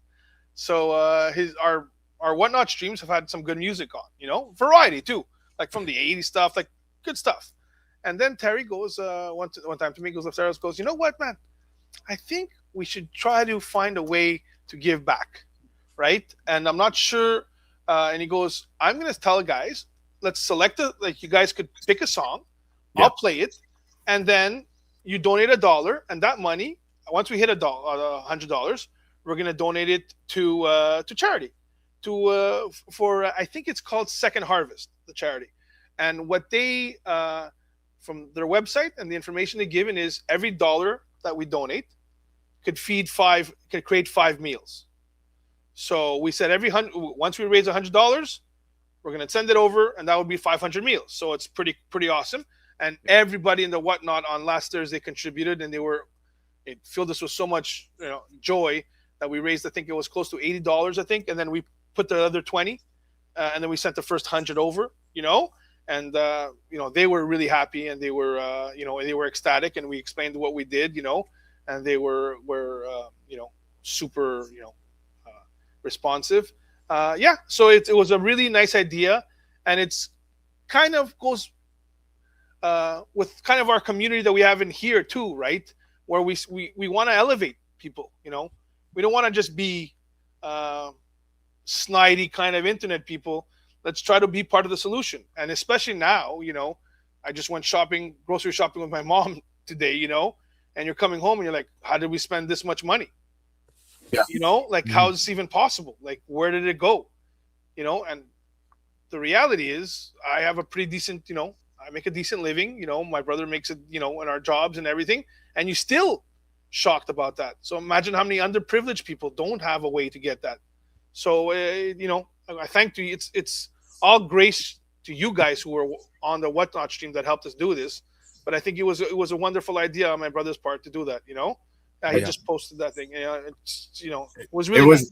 It was awesome to see that, man. Dude, I'm a complete noob when it comes to using Whatnot, and I was even asking how do I do it type thing. So I kind of felt stupid for not being able to even donate, but now I figured it out. You just hit the money thing on the side, and you can hit the host. So now that I know, guys, please keep this going because I do want to donate. It's going to be a regular thing. I believe it's going to be a regular thing.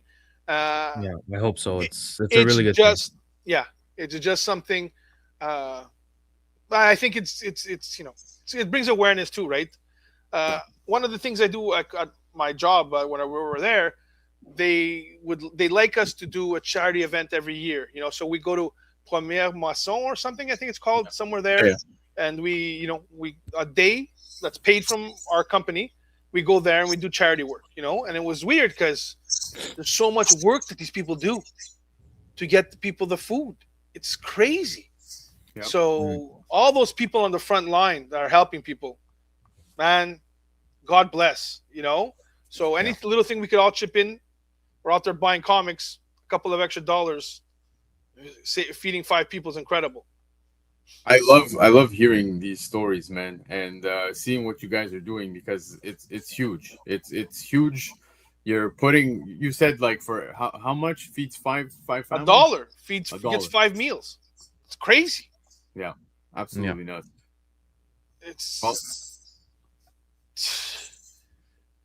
That's a fourth of a comic.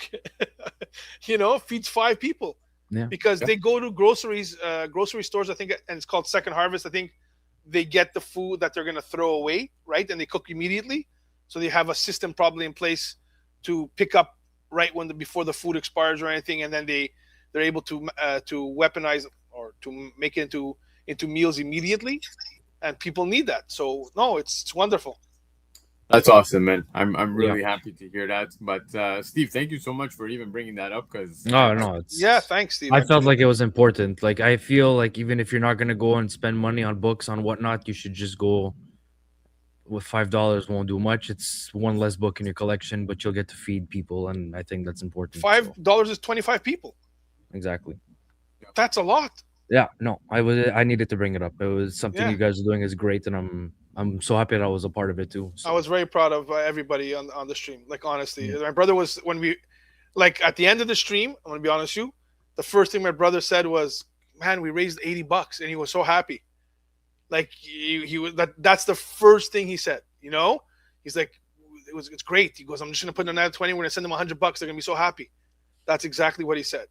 Like, wonderful. Like, honestly. Yeah, absolutely. But Steve, anything else you want to add to this? Because we need to hop into the market. Go right ahead. I hope they were that was my week. I hope they were all eating chicken parm on us. Yeah. We'll talk about this later. Veal parm is the way, though. I will absolutely. If you're gonna parm it no up, one it's argued that veal parm isn't delicious. Bro. Yeah. Cutlets in general, bro. Cutlets is the way to go. It's the way to my heart, and probably it's gonna stop my heart and clog it with my arteries are just gonna cap out. But Steve, always a blast, always a pleasure. Love always you, bro. A pleasure. And obviously we'll kick it not next week, in 2 weeks. Yeah. I wasn't gonna be here next week anyway, so go Pats to all you people who hate them. It's Patriots versus everybody. Let's go. He just threw this in on the way out. This is terrible. No. This is the right way to go. You with your 49ers, go home. I am home. Okay. I am. Sorry, I did want to rile them up before I go. Now it's gonna be the worst because they're gonna win it in Levi Stadium, which is gonna be so annoying. So annoying. Music I'm literally spazzing out. It's about that time, guys. That was Steve. Ayo. Man,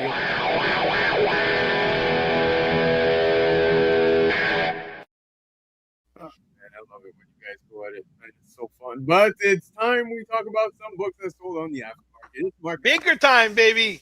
You ready? Definitely Baker Shaker time. Let's go.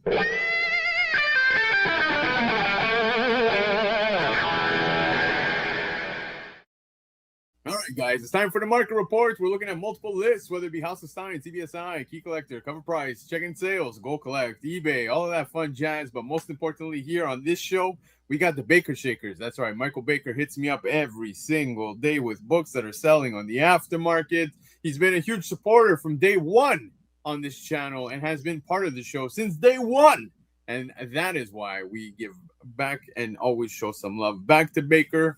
Baker, I promise you, man, until the end of time, when I'm ready to clock out and say, that's it, I am done, this is my final show, we will still have a Baker Shaker. That's just to say that Baker is here to stay from beginning to end. He goes nowhere. So let's kick it off with the first book on the list, guys.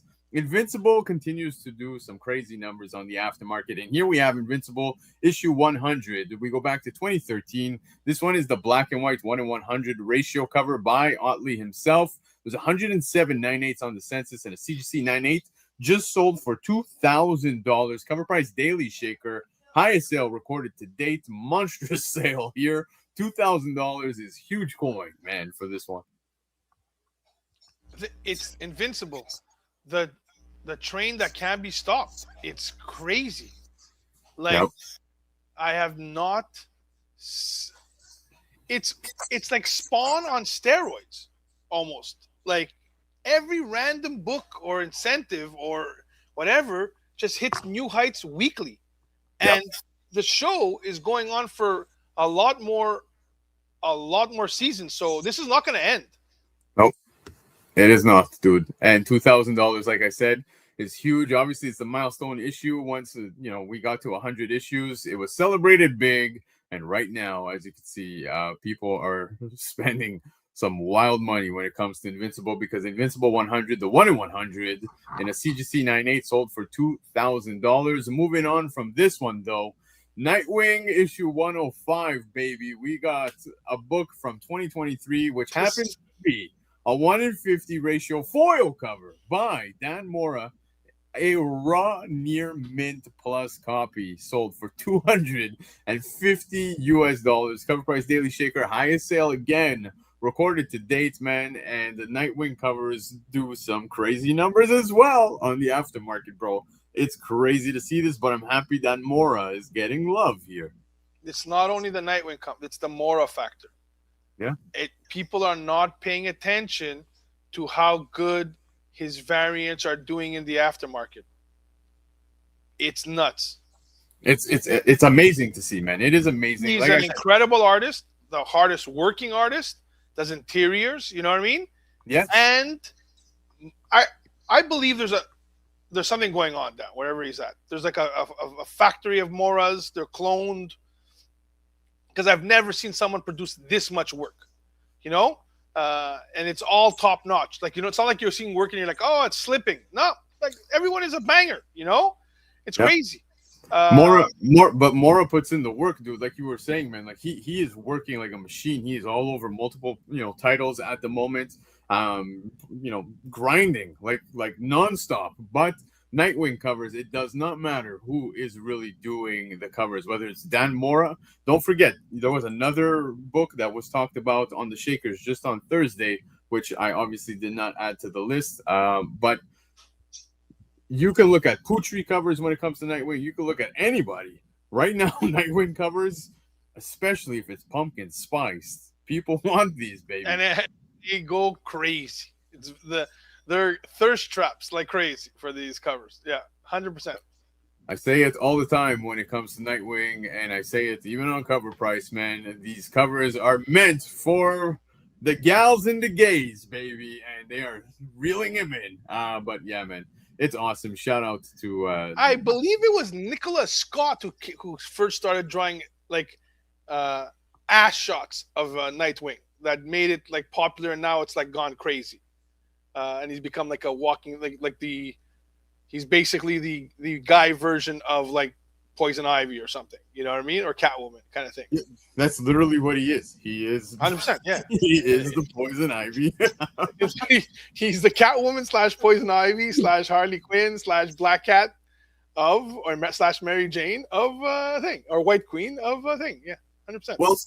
Well said. I like that, man. The raw near mint of this one in the 1 in 50 of Nightwing 105 sold for $250. Moving on to Justice League Adventure #1. Now, this might look familiar, guys, but it's not the exact same book.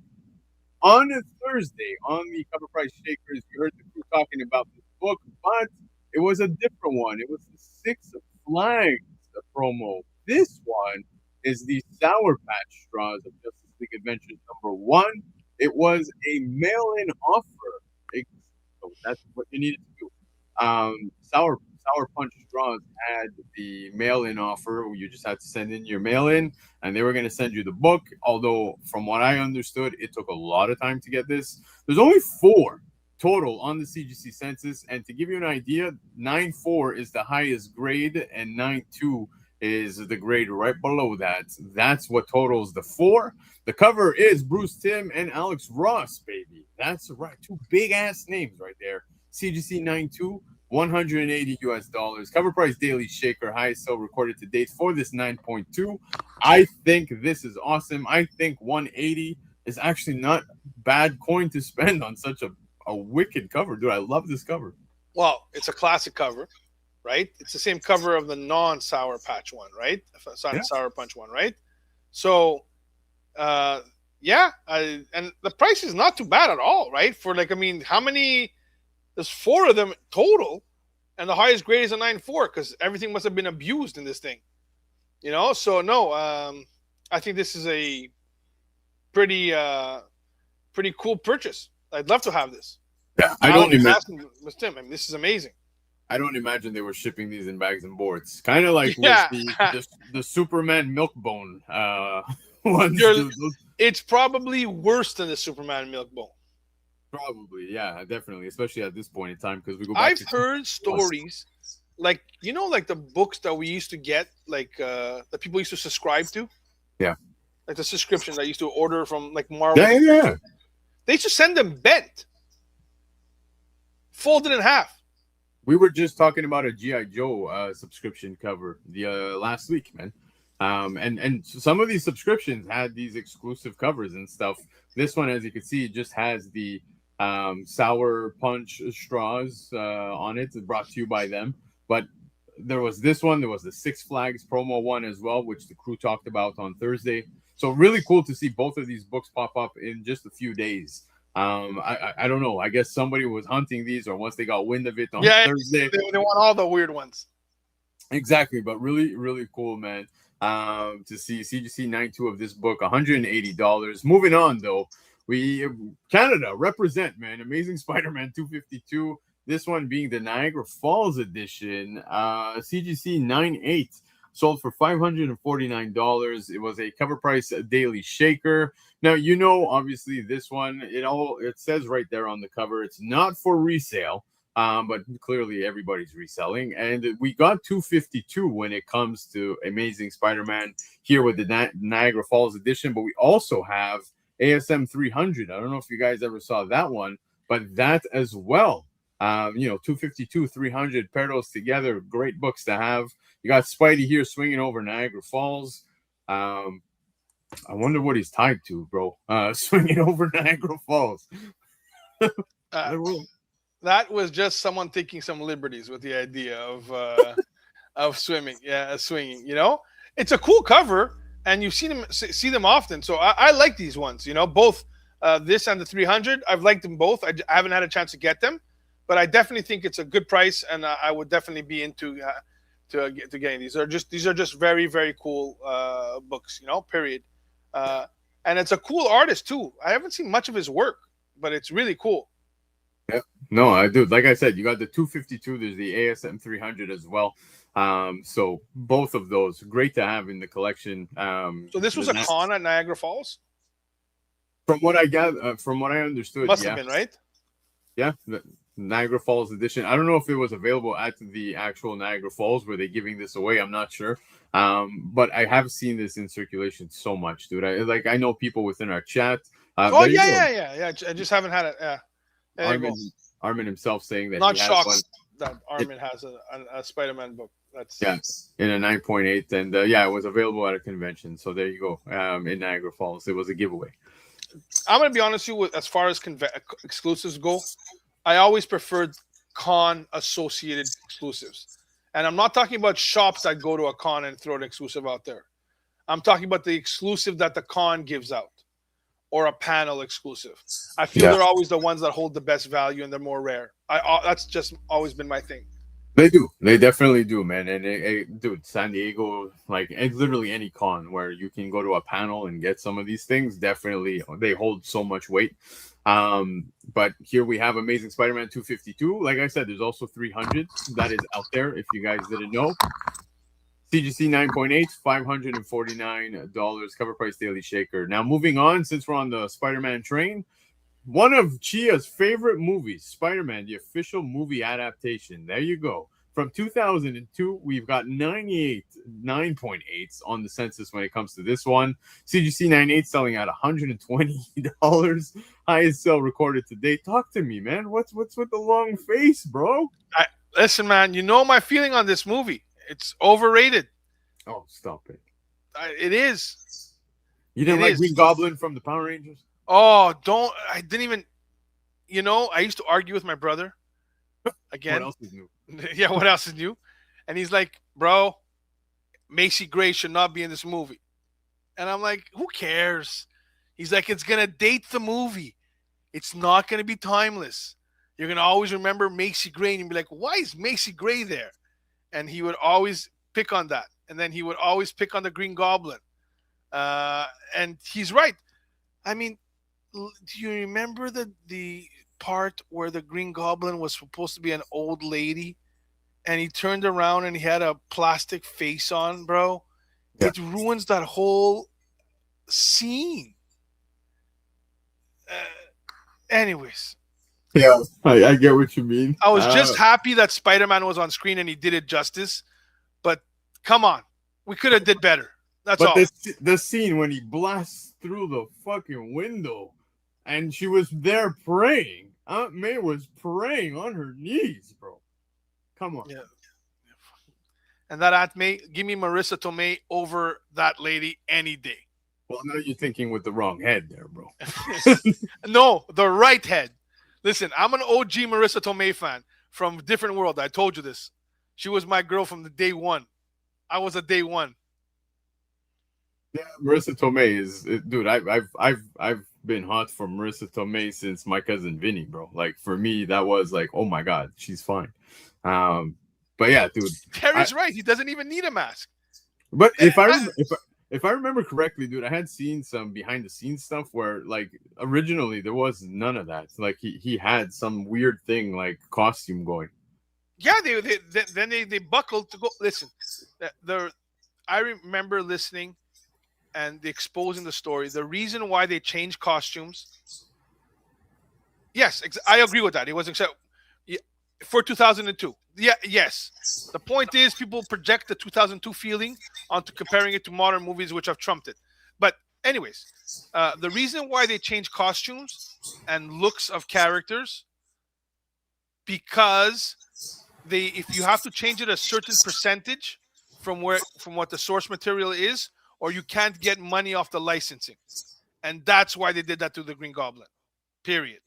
Thank you, Robin Van, for bringing out the chat. This program. is just not enough. Come on, sing it with me, bro. Sing it with me, bro. No, I'm not singing. I can't sing. Nobody wants that. We're gonna chase away all the 1,000 viewers. They're gonna stop liking us. Yeah, I want to hold on to the 1,000 subs, but Spider-Man, the official movie adaptation, CGC 98, $120. Yes, Chia's the hero we need. Guys, check this out, man. This was wild to see, man. Tales of Suspense 39. This one from 2020, because it's a pure silver foil reprint that was limited to 1,000 copies. A CGC 10 sold for $6,250. Cover price daily shaker. Highest sale recorded to date. Guys, with that coin, I would have easily picked up a low-grade, real Tales of Suspense 39, where I can have the first appearance of Iron Man in the actual book, not this reprint, but somebody thought this was totally worth it. And my God. That is absolutely nuts. I can't believe someone paid $6,000 for this. It's yeah. Someone must have put a decimal point in the wrong spot, is what JD is saying, man. It's crazy. So, dude, that doesn't even make sense. I have nothing. Yeah, the price of silver did go up. So I don't know if this was a strategic buy in that sense. But man, if I had the money, I would not be buying this. Silver hit over $100 this week. Yeah, that's fine. But still, I want to ask this guy. Why does JF want to find him? That sounds like a threat. What is he doing? What is he talking about? Because we want to ask why. I'm just curious as to why. But I mean, 1 second. Is the whole book is silver or just the foil part? I'm not even sure. I think it says pure silver foil reprint. Oh, there you go. So I have an Action Comics 10 silver mint. is what Armin is saying. 5,000 Canadian. The whole book is silver. Yeah, it's the whole book. Wow, that's just crazy. There's real silver in there, man. Still, it's nuts. This just doesn't even make sense. So would you crack this open and sell the silver is my question. I wouldn't pay $6,000 for the book, so I wouldn't have it. Yeah. It was a CGC 10, Ozzy. That's exactly what it was. But I mean, how do you not get a CGC 10 out of a silver book? Exactly. Well, I don't know, bro. I'm not gonna lie, man. I am scared as hell to send in the metal cover of Linkin Park because Yeah. knowing my luck with CGC, that's gonna come back a 9.6. Yeah, like Dan has already a Tales of Suspense 39, and it's not even worth this much, probably. Does Armin give welding treatment to books? Because pressing is not gonna work. Yeah. Killer it's crazy. comments. Killer comments. That was top notch.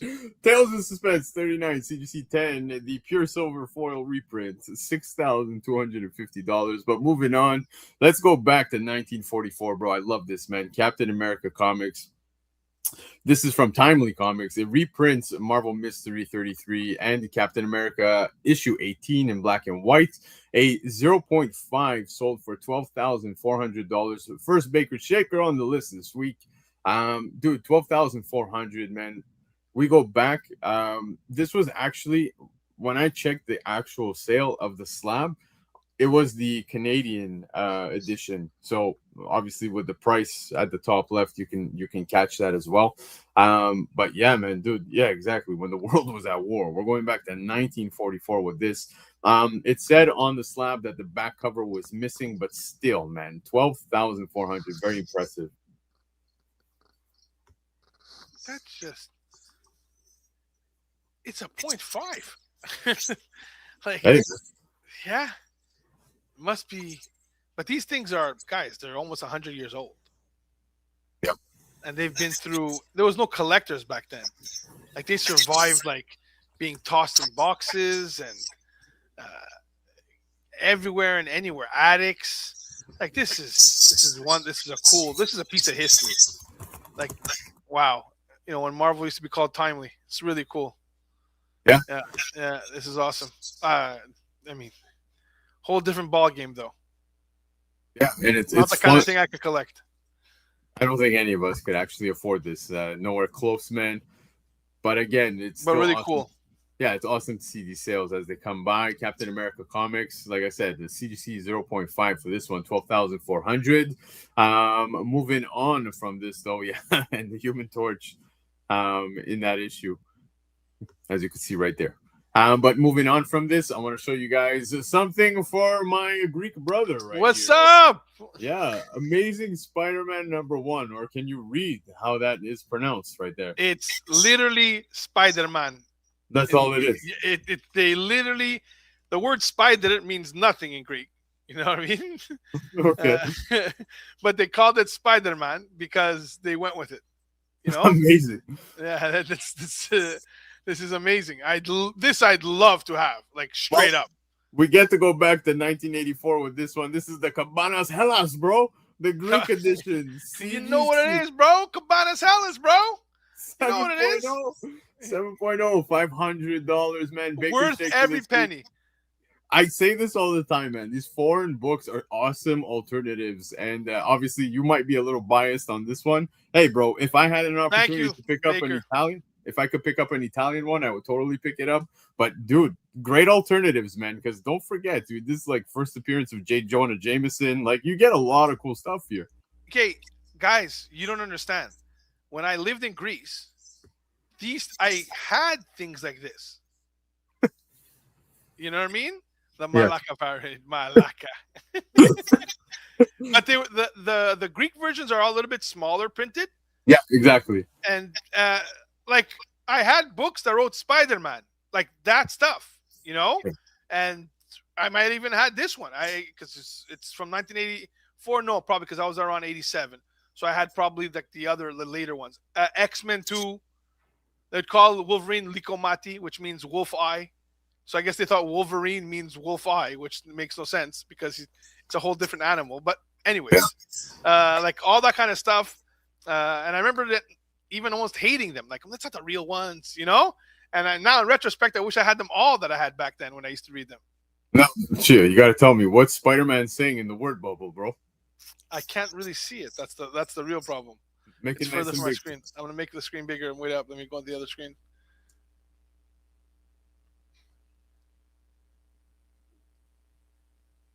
I don't know. Monomachia meto yipa.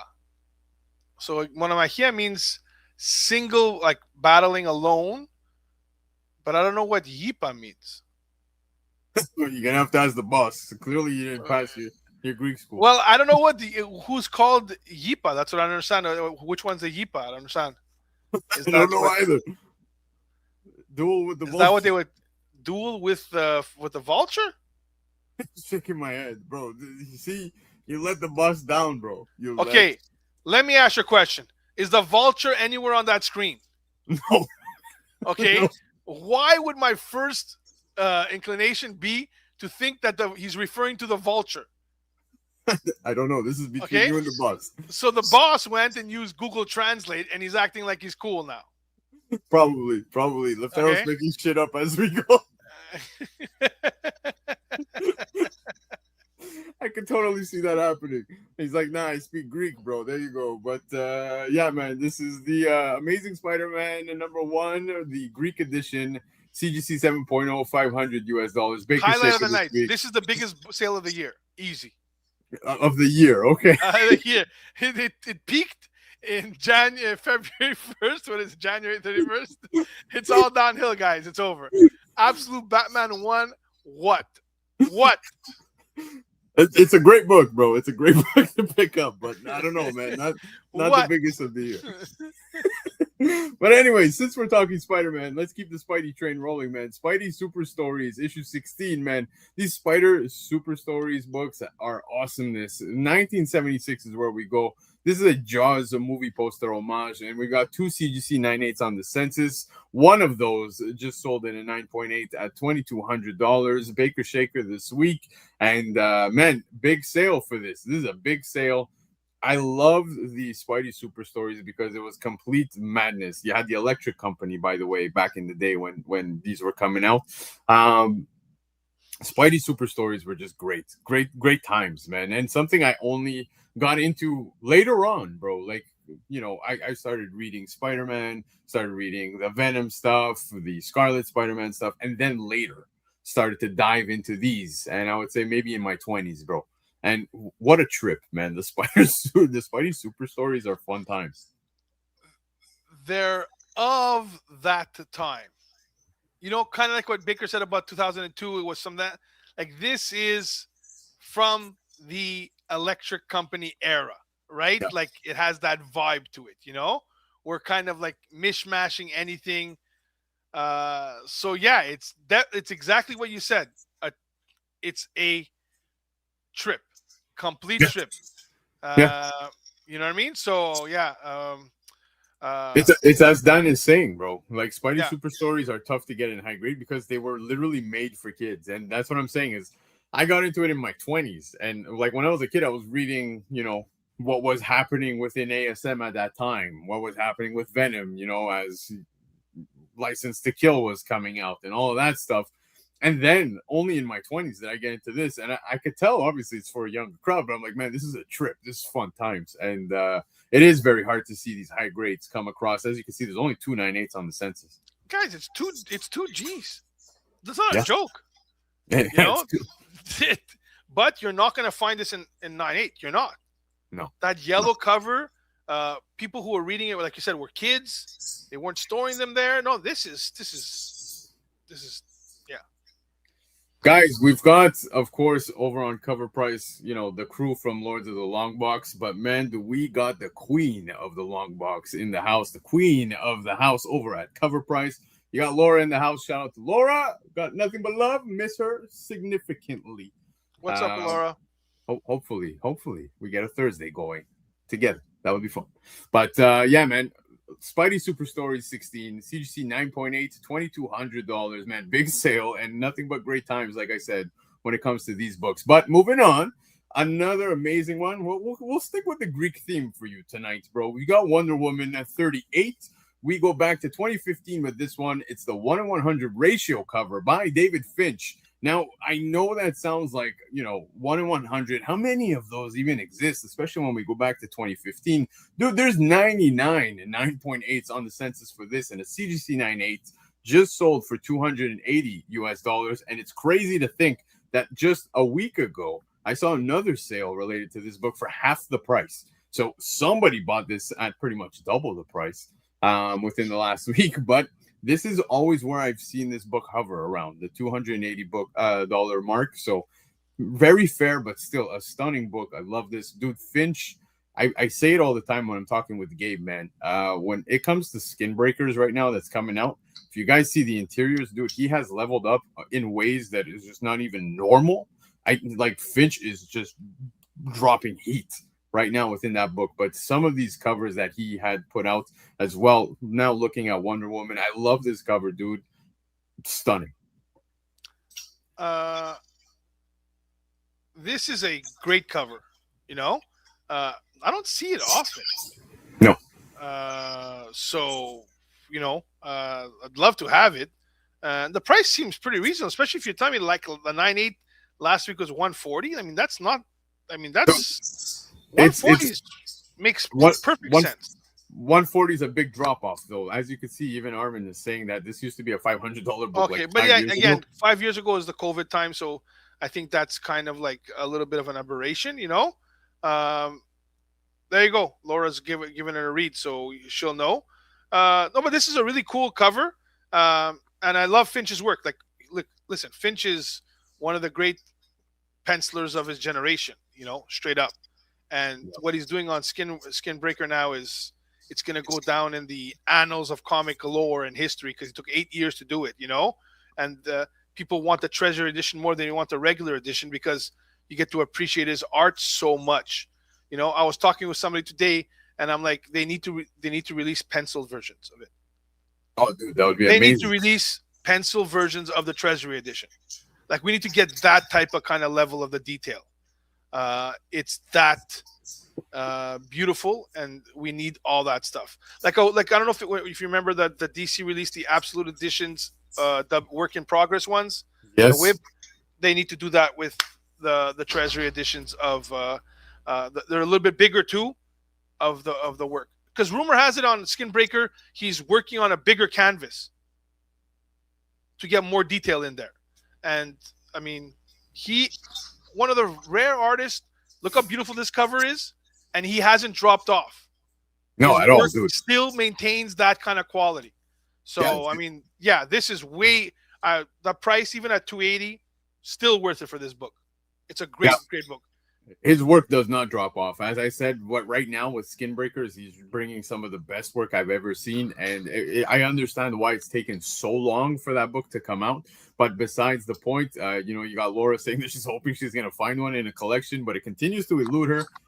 Yes. Didn't you just get that huge collection not too long ago? Like, hopefully it's still, buried in a box that you've not come across. The dream of every comic fan, to find that elusive variant they love in a collection they found. Like, randomly they forgot the book in there and you run into it, That's the dream of all of us. Yeah, dude, or even as a retailer, man, you're buying collections and you hope to come across some of these things for yourself, for your PC and whatever. And I think this is just an awesome book. If you have, if you do come across one, it would just be awesome to have in your collection. This is the kind of book that if I was a retailer and we're doing our Monday show, it would go up once, and if somebody didn't bid on it or buy it, it would be literally taken off the thing and never see the light of day again. It would be just stuck in some box that Lefteros doesn't know about, and they would be gone. Like every Joe Mad cover I have whenever I put it out there. Oops, nobody wanted the Joe Mad one. Sorry, it's gone now. I don't know where it is now. Joe Mad is still dropping bangers, but Wonder Woman 38, this one being the 1 in 100 ratio by Finch, CGC 9.8, $280. Moving on from that, though, I need to highlight this. This is something I like doing every opportunity that I get. It's so nice to see that, Michael Baker sends me sales, but if I could highlight some of you guys within the show, within the chat, within the community, within the Discord, within anything in which we are always communicating in, I will do so. And we have somebody who hit me up saying that they sold this copy of Rick and Morty #1. We go back to 2015. This is the 4-color Grails exclusive, and it is signed by Rick, Morty, and Summer. This CGC 9.8, which is the only one on the census, is sold for $3,000. And I want to congratulate one of our viewers who's here in the chat, Chris Venom, man. Dude, shout out to him because he made this sale. He was the only one who had this book in his collection. And like I said, any chance I get to shout out you guys, man, I love to do so. And I didn't even know that this variant existed for this book. I've seen Rick and Morty #1 pass so many times over at our LCS, but this one here, the 4 Grails exclusive, is one that I've never seen. Now, to have this signed by the voice actors of all 3 characters is something that is just amazing, bro. And I saw the actual copy that sold. It was awesome, dude. Like, you had each one signed right above their character. Really cool. So congratulations to even whoever bought this, because if you're a Rick and Morty fan, that is an awesome book to have in your collection. Well, first of all, congrats to Chris. Very happy. He always has these cool books. By the way, whenever he posts on the sales channels and everything, they're really cool. Great pickup for whoever got it, because this is a cool idea, and the fact that he had that signatures on top of each character, that's genius. Very happy to hear. This is awesome. And people love Rick and Morty. Never got into it, but people swear by this and love this show. It's awesome, dude. I Rick and Morty is what I tend to put on. Like, literally after the shows, like, I'll go and throw up Adult Swim, and there it is, baby. Rick and Morty. So it's always a good time. But congratulations, Chris. Rick and Morty #1, signed by all 3 of the voice actors. As you can see here, you buy of Rick and of Morty and of Summer. CGC 9.8, $3,000. All right, Chia. We went through the market, but it's time for some hot topics. And, man, we're going to have some interesting discussions tonight within the hot topics. So are you ready? You're ready? I'm always ready, bro. That's what you brought me on for, bro. Let's get it then, bro. Okay.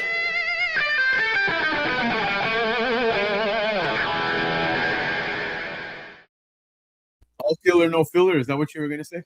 That's what I did say. You just cut me off. I did. I'm sorry. I apologize for that. But yes, all killer, no filler. Let's get into it right away, man. And no need to thank me, dude. Chris, congratulations, man. You are one guy that I just love seeing your collection and all the books you post, as Chia was saying. But for tonight's hot topics, I don't know if you guys saw this, man, but Invincible has some team-up variants that were announced for March of 2026.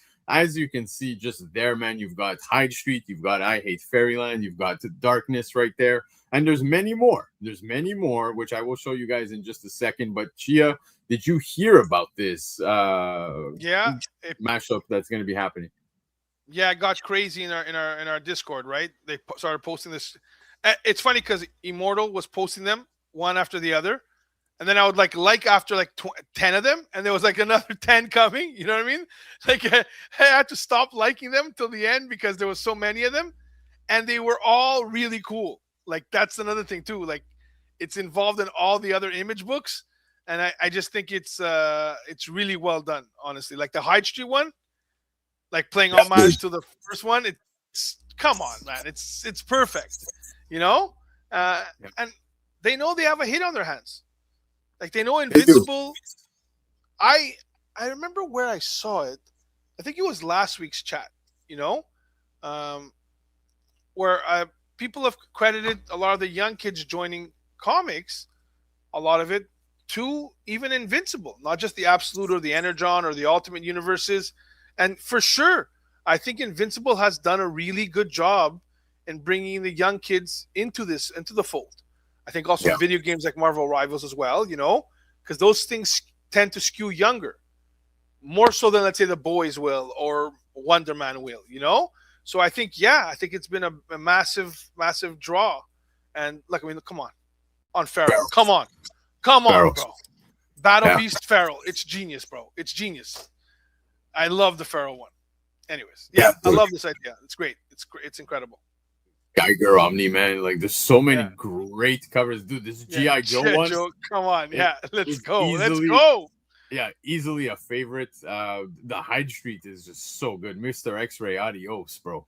I Hate Fairyland is awesome. But there's a lot of good ones, man. I want to see what Narcos is about. The Redcoats wraparound, Brian Hitch dropping a banger. Like, come on, dude. These are great covers, man. Rook Exodus. Oh. Yeah. Did we have one for Spawn? No, did we have one for Transformers? I didn't see one for. Oh, there it is. There you go. There you go. Oh yeah, that's it. Come on, Soundwave versus Mr. Robot. Let's go. That's awesome, dude. That is so awesome. I love Anytime that. you get Soundwave on a cover, it's incredible. Come on. Wow, they're even doing The Walking Dead. This is the deluxe stuff. Yeah. Hey, come on. That's great. Awesome, dude. Yeah, there you go. The deluxe. You got Void Rivals. Oh, baby. Look at that. I like when Void Rival does that, right? When they kind of put like a caption underneath, like it's an animated movie kind of thing. They do that often, I think, on their covers. They split it, which is like kind of like a very unique thing for Void Rivals. This is incredible, the Void Rivals. Yeah, I'm telling you, you don't want to fuck with Thrag. The fact that even Wrestle Heist has one, yes, is amazing. And so they did a pile driver. They did a similar thing with Youngblood returning. I don't know if you remember, right? They did when Youngblood returned, they had a series of Youngblood covers. Like they had that really good, good the Brett Booth one on with a Chapel on the with his heads already about to be with Al Simons on his hands and knees with Chapel about to murder him. So anyways, it's awesome. So can't wait for this. Yeah, it's awesome times, man. Great covers available. The only thing I hate about this is my stupid collector gene in me that wants them all afterwards. That's the thing is the completionist. It drives me nuts. Oh, you want them all. Need to. Yeah, Assorted Crisis. Yes, this the Zawadas. I always botch it, dude. Zawadsky. There you go. Zawadsky. I'm always saying Zawadowski. I don't know why. But anyways, yes, the Invincible team-ups, man, great covers dropping, as you saw. We spoke about this at the beginning of the week. Chia is going to go on a little bit of a rant, as he always does. But I was wrong. Ultimate Impact. Talk to me, baby. When you saw this, I got excited. Well, I thought they were kind of like going to go all out and just admit that they're going to reboot the other one. But they're not doing that yet. But again, I'm really interested to see what that impact of those boxes have to do in the MCU, because they seem to be gearing up that they're going to make it into a massive thing. Yeah. And we know that they're going to. There's a spoiler cover for Armageddon on one of the Avengers books that's being solicited, and on that, it has one of the boxes. So whatever that box is, I assume Red Hulk wants them, and I assume it gets opened and bad things happen to the MCU, to the 616, because all the heroes were defeated, and it looks like born out of this, we're gonna get a new Avengers team that has Spider-Man and Wolverine back on it, I think, kind of thing, because they seem to be involved in the event for sure. And who's that character in the back, by the way? Hold on. Sorry. I don't know, man. It looks like that looks like a new character. It looks like a disheveled version of Doom. Like he looks. I don't know if that's Doom. That's definitely a new character. There's two new characters, I think, on there, because there's one that's being powered up in the back too. Yeah, have we paid attention to that? What's going on? Because those are probably the first appearances of both new characters. Yeah, I have no idea. Those are the characters that are being impacted, and that guy in the blue one looks like a badass. Yeah, definitely. He looks like he's gonna mess shit up. Now I don't know. By the way, is that Armageddon? I don't know if you've paid attention. Hold on, I just want to show you something very quickly before we get carried away. But when you talk Ultimate Endgame, I don't know. Have you seen this? That they're doing homage covers to all of the big films, of course, for the Avengers that have come out. I love it. Yeah, so just to show you guys very quickly, here I'm gonna actually try to make this look a little more appealing for all of you. Just give me 1 second. So, hold on. How's that looking? Better? Yeah. Anyways, so obviously here we've got the Civil War one going on, It's which I great. think is really good. But not only this, we go to the next issue, which is Ultimate Endgame 3, and we have the Age of Ultron homage, as you can see. Which Yeah, is that pretty one's cool. a nice one. Yeah, I like this one. Are they all done by Stonehouse? I'm not too sure, but this one here is Stonehouse 1 in 100 for this one. So they're all doing Stonehouse is doing them all.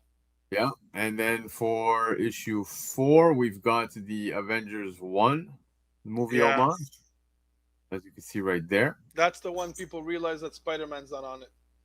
Yeah, and he was on the one right before that. Yeah. So Facing the maker. Yeah, not too sure what's going to happen there. And then you've got issue number 5, which it's showing this again. But it's not going to be the same one. Yeah, I don't think that's the case. So I'm not too sure if they're just trying to like hold off and not show us what we're going to be wait seeing. a minute. Wait, how many Avengers movies do we have, though? Avengers, well, we've got... Yeah, Avengers but they 1. included Civil War. So Civil War makes the fifth cover. Yeah. So you had... So what's missing is the Infinity War one. Yeah, we had Endgame, but yeah, we're missing Infinity War. So the fifth one's probably going to be an Infinity War. No, one of them was a 1 in 500 for I think issue 2, and then after that it goes 1 in 100s and stuff like that. Crazy. So, yeah, no, dude, it's nuts. But Reborn Ultimate Impact, keep an eye out for this, man. We're gonna see what's gonna be happening with the Ultimate. So those new characters right there, man, there they are. If that's the first appearances of them, if they ever come out on anything, like a cover, they're there. We'll see, but. Releasing March 24th, guys. I don't know if you saw Daredevil season 2 of Born Again is going to be coming out, and man, what a powerful trailer, dude! That little bit of a teaser that we got, man. You saw Vincent D'Onofrio boxing, bro. Kingpin looking jacked. That was the second best trailer that got released last week. The only reason it got defeated was because the mall one was just too crazy. Yeah. But this trailer and that needle drop are awesome. And it was a very like edgy trailer, but like super confident trailer. Yeah, dude, it brought Jessica Jones into the mix. Yeah, it was just had a really, really, really, really, really great feel. It was like all the best stuff of the Netflix series and the first series, the season of Born Again, which were done like capped by the middle was the older version of They Had It, and then the last two episodes and the last two and the first one were kind of add-ons, you know what I mean? It had that vibe, which had really great. Yeah, but I think that's a flashback. Yeah, for sure. Because Matt and Karen were too happy, you know, and I don't think there's time to get there yet. Somebody made a good point because we see Matt faint in the trailer. And I was watching one of the reviews, you know, and they're talking about it's very possible that we're seeing the flashback to the blip and everybody disappearing sends Matt into that weird kind of thing where he faints because he hears them, all the heartbeats disappear right at that moment. And it kind of shocks him, which is kind of cool because we kind of find out what happened to the blip. You know, are they going to use the blip to explain why the Kingpin's gone and he's out and Bullseye's out? And the one thing I say that you cannot deny is how well they did Bullseye, and he was way better in the Marvel version than he was in the Netflix version. He was incredible. The Bullseye that we got was out of this world incredible. Like he felt like the comic book Bullseye, not casual at all. Like, I mean, full out. That scene where he escapes, everything. The scene where he kills, the first scene in the first one where, you know, I guess that's where he kills Foggy. Yeah, it's incredible. It's incredible. Yeah. The show's looking promising again. I thought season 1 for Born Again was amazing. So even my wife is like, I cannot wait for Daredevil March 24th to be dropping season 2. I'm gonna have to get her up to speed with some of the characters like Jessica Jones, etc. But looking great, and I can't wait. I wonder if Echo is gonna make an appearance. That would be awesome, man. I would love. I don't think that we're gonna get Echo. I think that. I think personally they're gonna let it slide. Yeah, most likely, but we'll see. March. But 24th, Elektra may. Yeah, Electra, I could totally see happening, but March 24th is going to creep up on us super fast, man. Don't forget, February is a short month, but more Doomsday promo, man. I don't know if you guys saw this. Oops, my bad. I'm just going to skip that one. Doomsday promo. We got this cool little thing here of a comic on the right-hand side. You can see some Doom right there, so it looks like we're seeing a little more of what Doom's going to look like as we anticipated, but on the right-hand side, that little bit of a promo comic here that's going on, it kind of feels incomplete too, though, because if you look to the right of Gambit, like I could see like another head, so I don't know if this is going to be connecting to a future one. Maybe we'll get another promo for Secret Wars. I don't know. That's going to connect, but it feels like it's not complete. As you could see, there's many characters that we're already anticipating.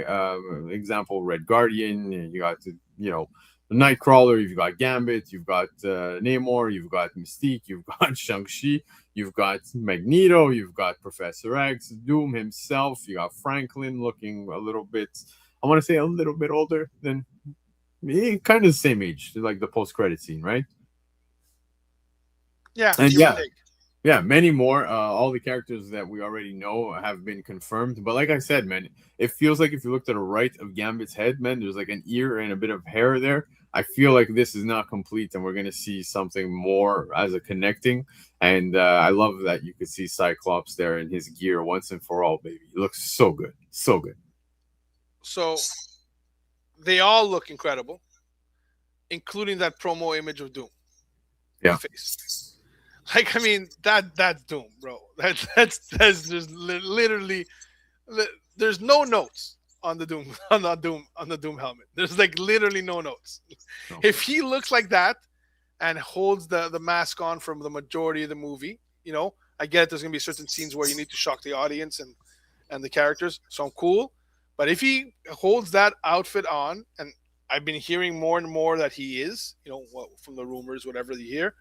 The rest of the cast looks amazing. There's definitely more to this poster, 100%. I mean, the Russos were editing things out of the Endgame and the Infinity War promos. Hulk was running around with the rest of the Avengers in Infinity War trailers. Yeah, and he wasn't anywhere near the climactic. He was not in the movie. He was gone from the movie after the first scene. Exactly. From Thanos. So they know how to play us. They understand to subvert expectations in a good way. So I'm thinking that there's a lot of things that have been hidden. There's a spoiler that Ian McKellen just dropped yesterday on an interview. I don't know if you heard it. I don't know if you want me to mention it. Go for it. I didn't hear it. He basically said, "Oh yeah," and then when I destroy New Jersey, and they're like, "Excuse me?" And he's like, "Wait a minute, I don't think I should have said that." So basically, there's rumors now that he's going to destroy New Jersey, and they're like, "Which New Jersey is he destroying?" And then Alex Perez is showing pictures of basically flooding of New York. And they're like, wow, is that Namor doing that? Is Magneto reversing the polarity stuff? Like, are they doing that ultimatum thing? Is he working with Doom? What is happening? Are they really going to see the worlds fight each other? Is that what's happening? Like, are they going to try to save each other's world by doing this now? Like, they're going to fight each other? I mean, are we reaching that level kind of incursion battles? Who knows now? Yeah, it's crazy. This thing is going to be nuts, guys. Yeah, I can't wait. Be nuts, like straight up nuts. Yeah, the more I see these types of promos and stuff, I get more and more excited for it. Dude, it's all coming real soon. But man. I need people to accept something. What? Most of the OG X-Men are dying. Oh yeah, straight up, they're done. This is the last we're going to see of them. They're not going to be in Secret Wars. Maybe Hugh is going to be there. Maybe Martin survives or whatever. Maybe we get like Fassbender. Cyclops has to, man. I kind of feel like now that he's in costume as such, dude. It's like Gambit. Gambit stayed on board. You know what I mean? Like I'm telling you guys, I maintain that I think they're gonna. If Sadie Sink is Jean, as the rumor is, and she's rumored to be in Secret Wars, I think they're gonna use Secret Wars as a jumping off point to introduce the new generation of X-Men. For sure. So they probably don't want to have them all together there, is what I'm thinking. Yeah, I could totally see that happening. But anyways, like I said, this looks incredible. Yeah, super pumped. Guys, we're going to have some fun with this one. But Leave it to a Montreal boy, and better yet, somebody I went to high school with, to cause some, chaos on the internet, to say the least. But yeah, dude, I don't know if you saw this. Shout out to Jason Of course. Bogdani, man.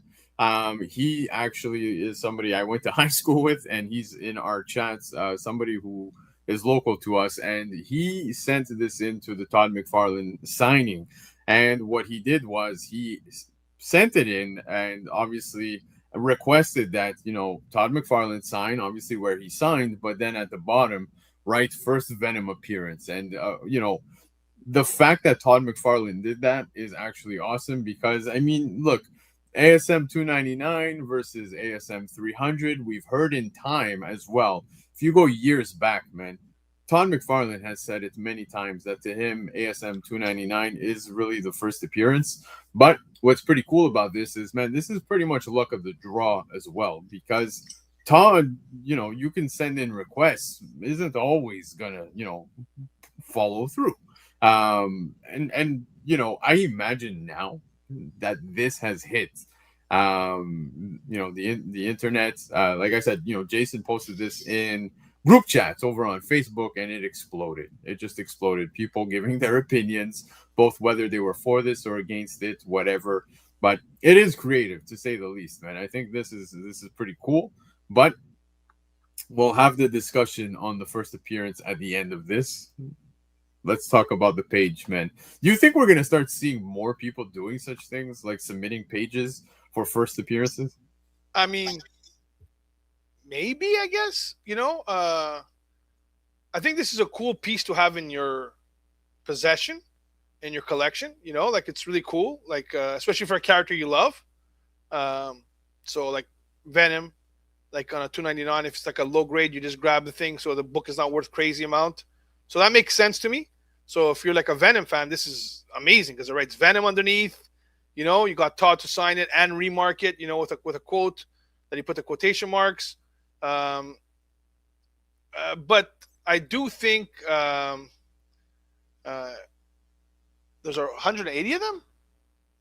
No, what's called the Hulk 180. Oh, okay. There's a Hulk 180. There you go.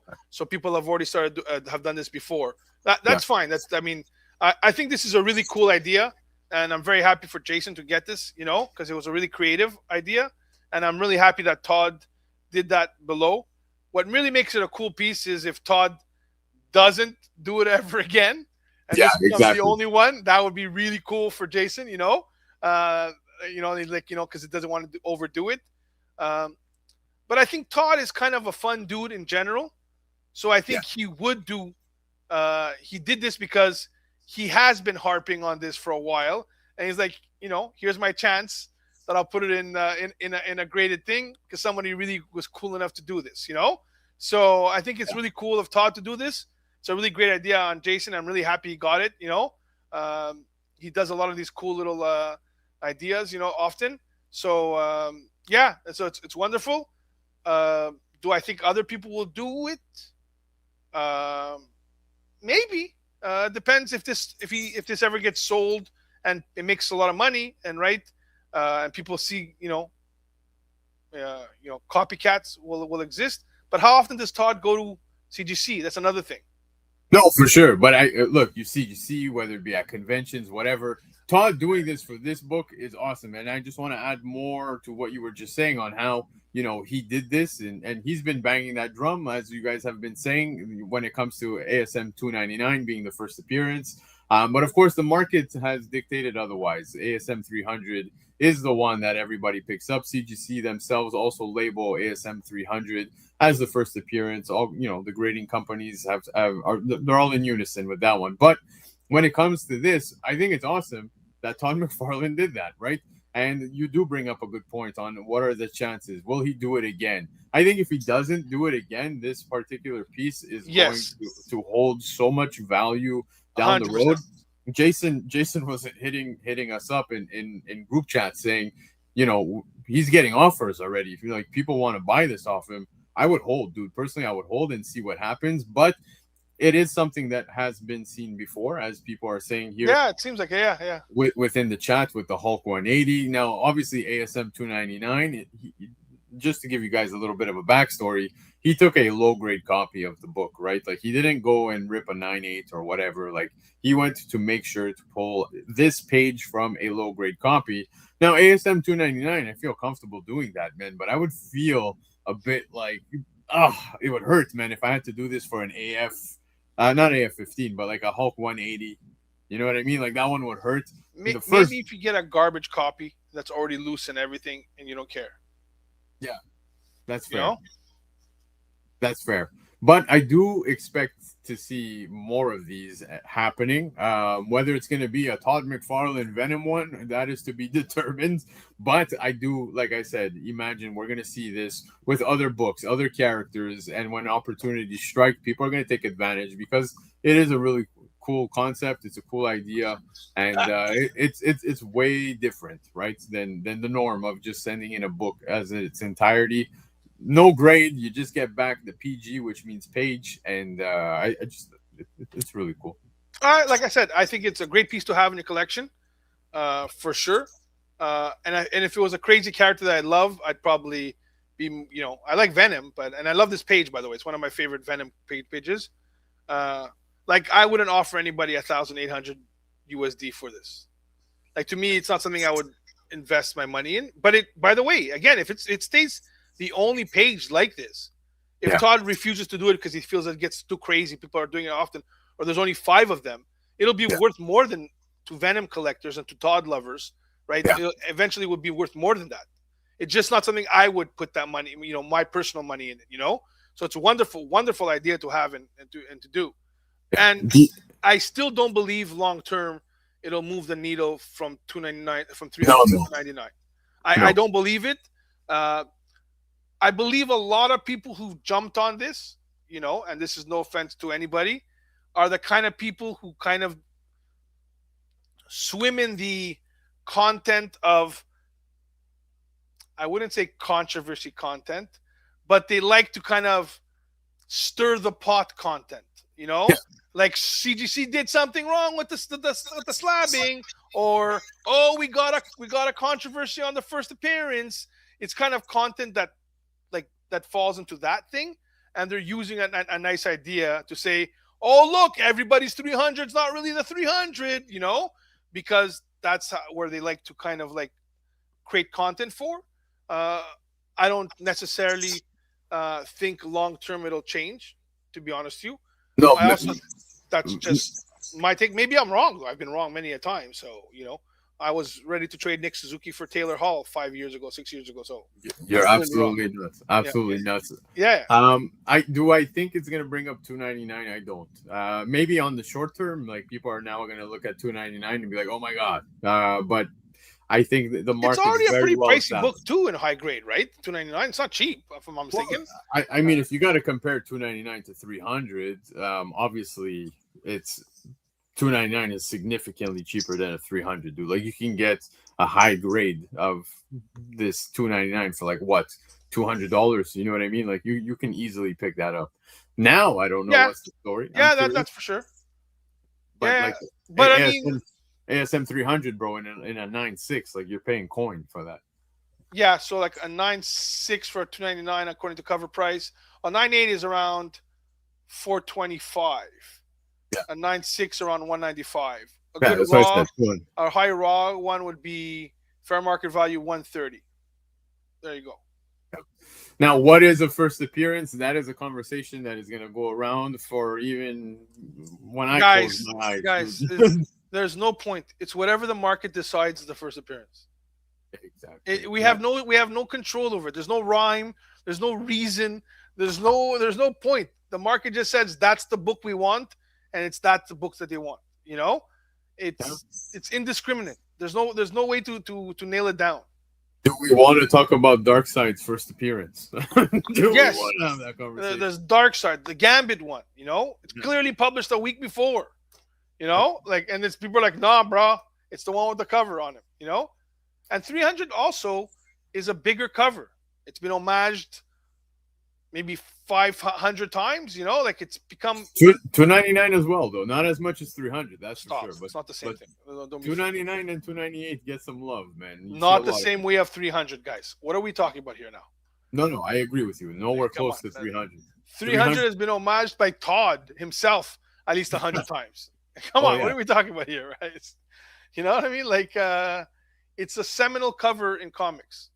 Yeah. Now, this is a good point by Ozzy as well, though. The market is manipulated by CGC and price guides to make it the go-to, which we do see, man. Let's be real. If a slab is gonna say first full appearance, you already know people are flocking to that one over $2.99.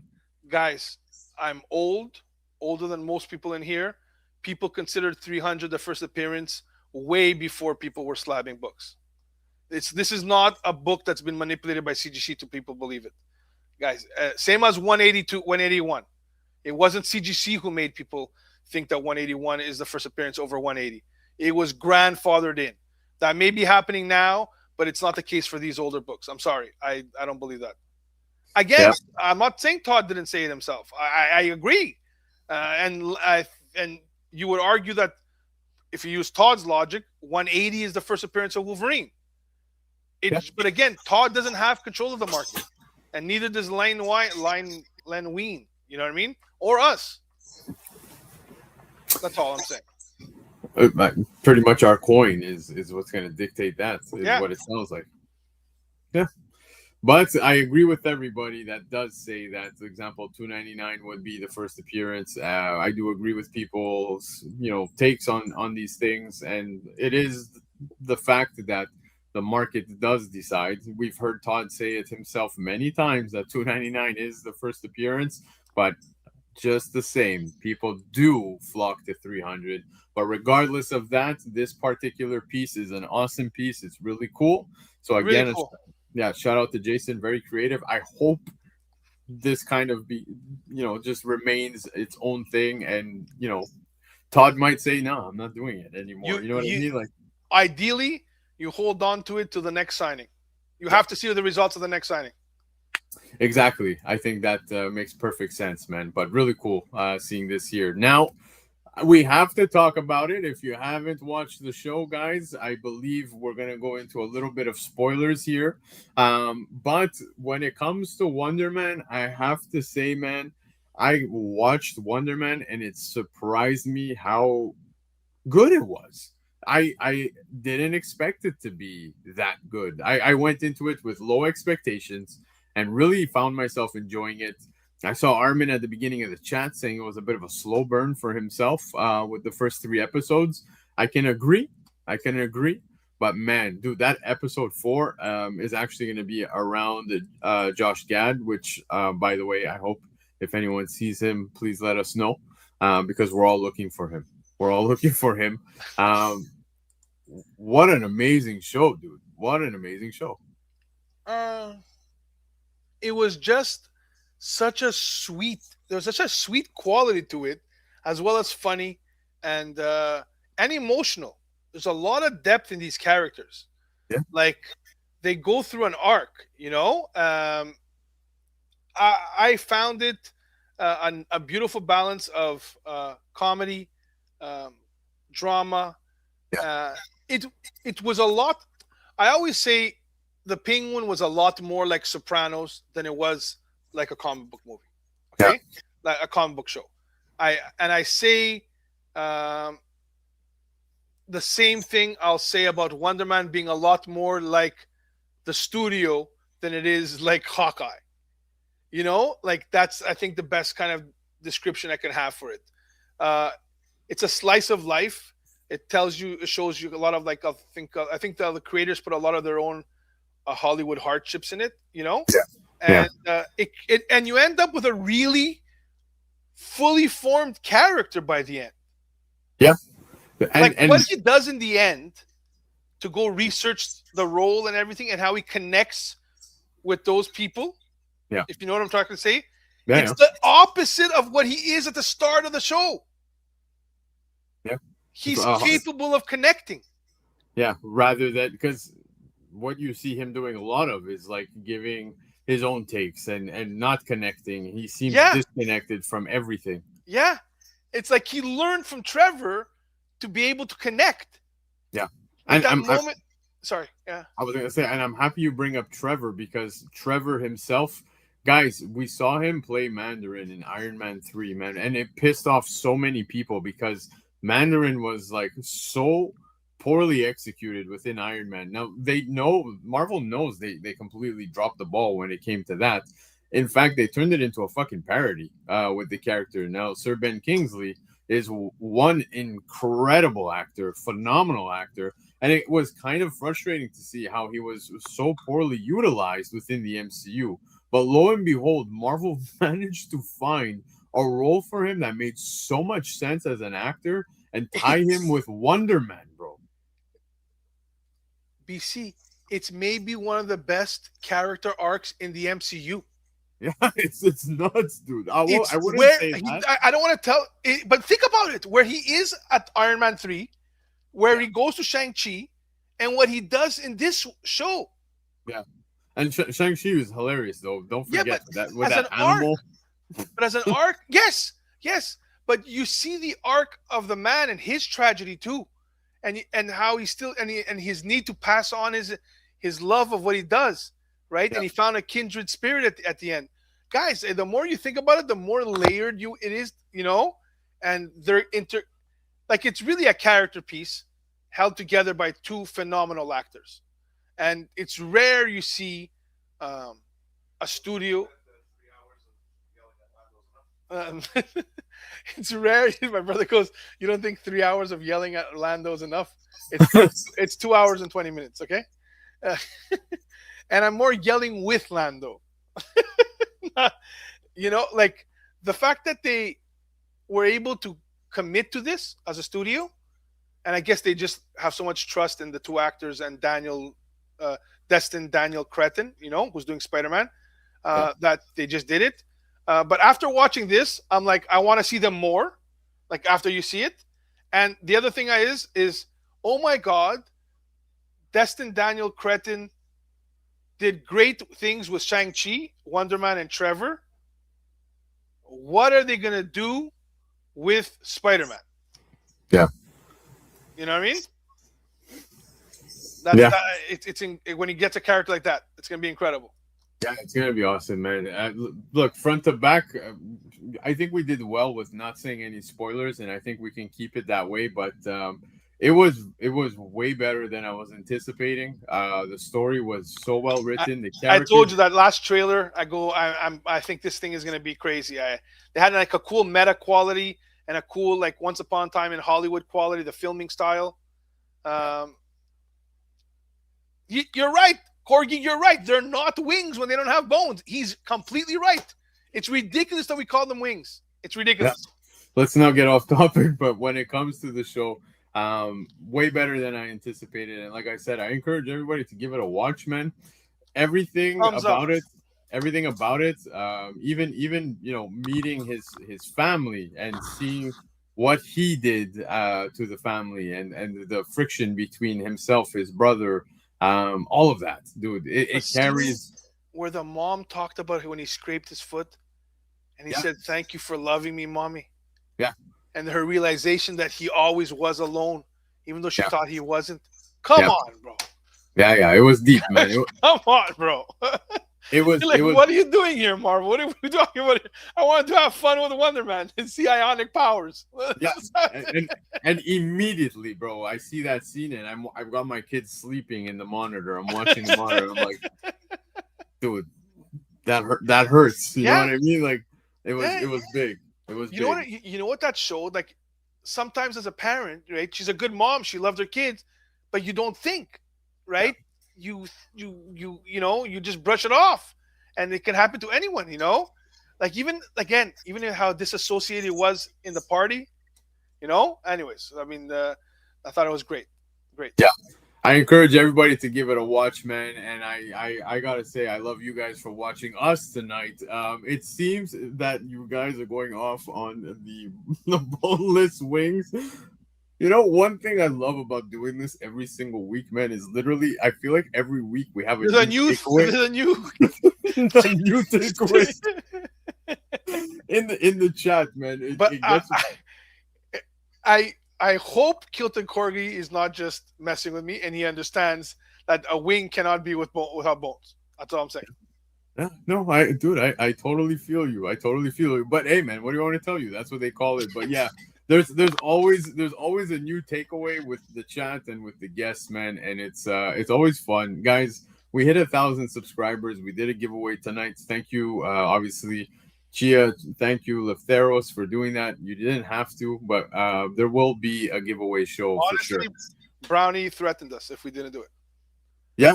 I don't know how he ended up winning it, but he knew. So when Brownie speaks, I gotta listen, bro. You know. Yeah, it was like watching me and a crazy person talking tonight. That's exactly what it was. We got Steve hanging around still in the background. Shout out to Steve. He's doing his reads right now.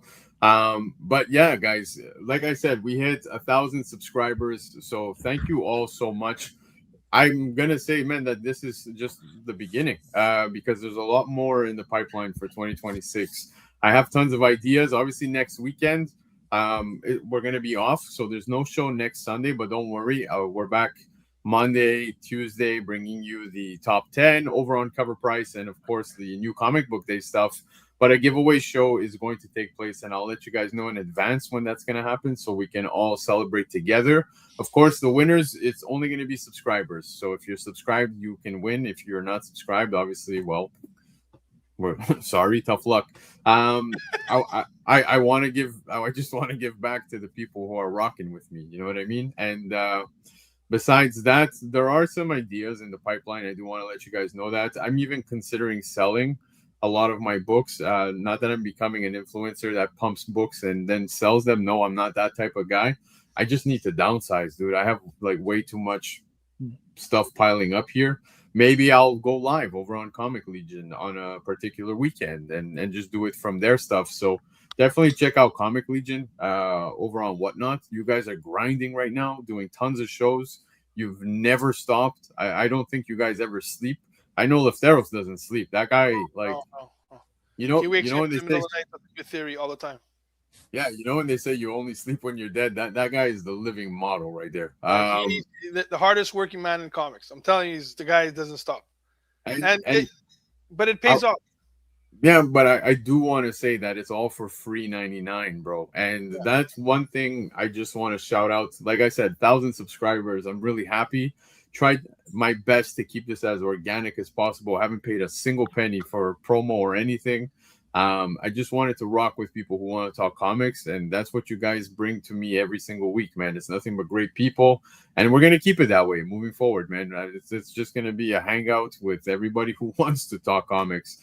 When I tell you that it doesn't make any coin for myself to be doing what I'm doing, if anything, is taking time away from my family, and I'm paying money to put this show out there for you guys every single week. That's where we're at, man. And I do this with pleasure, and I want you guys to know that. Even Lefteros himself, man, if he's posting on Instagram to give you guys a glimpse of his selections of the week, he's just putting that info out there, man. He's not doing anything more than that. So if you guys are gonna just drop hate, man, just fucking keep moving along. Don't know what to tell you. You know what I mean? So just wanted to put that out there, man. I got nothing but love for everybody who rocks with us. Steve, any last words before next Sunday? Oh, I can't wait to come back when we win. It's still going.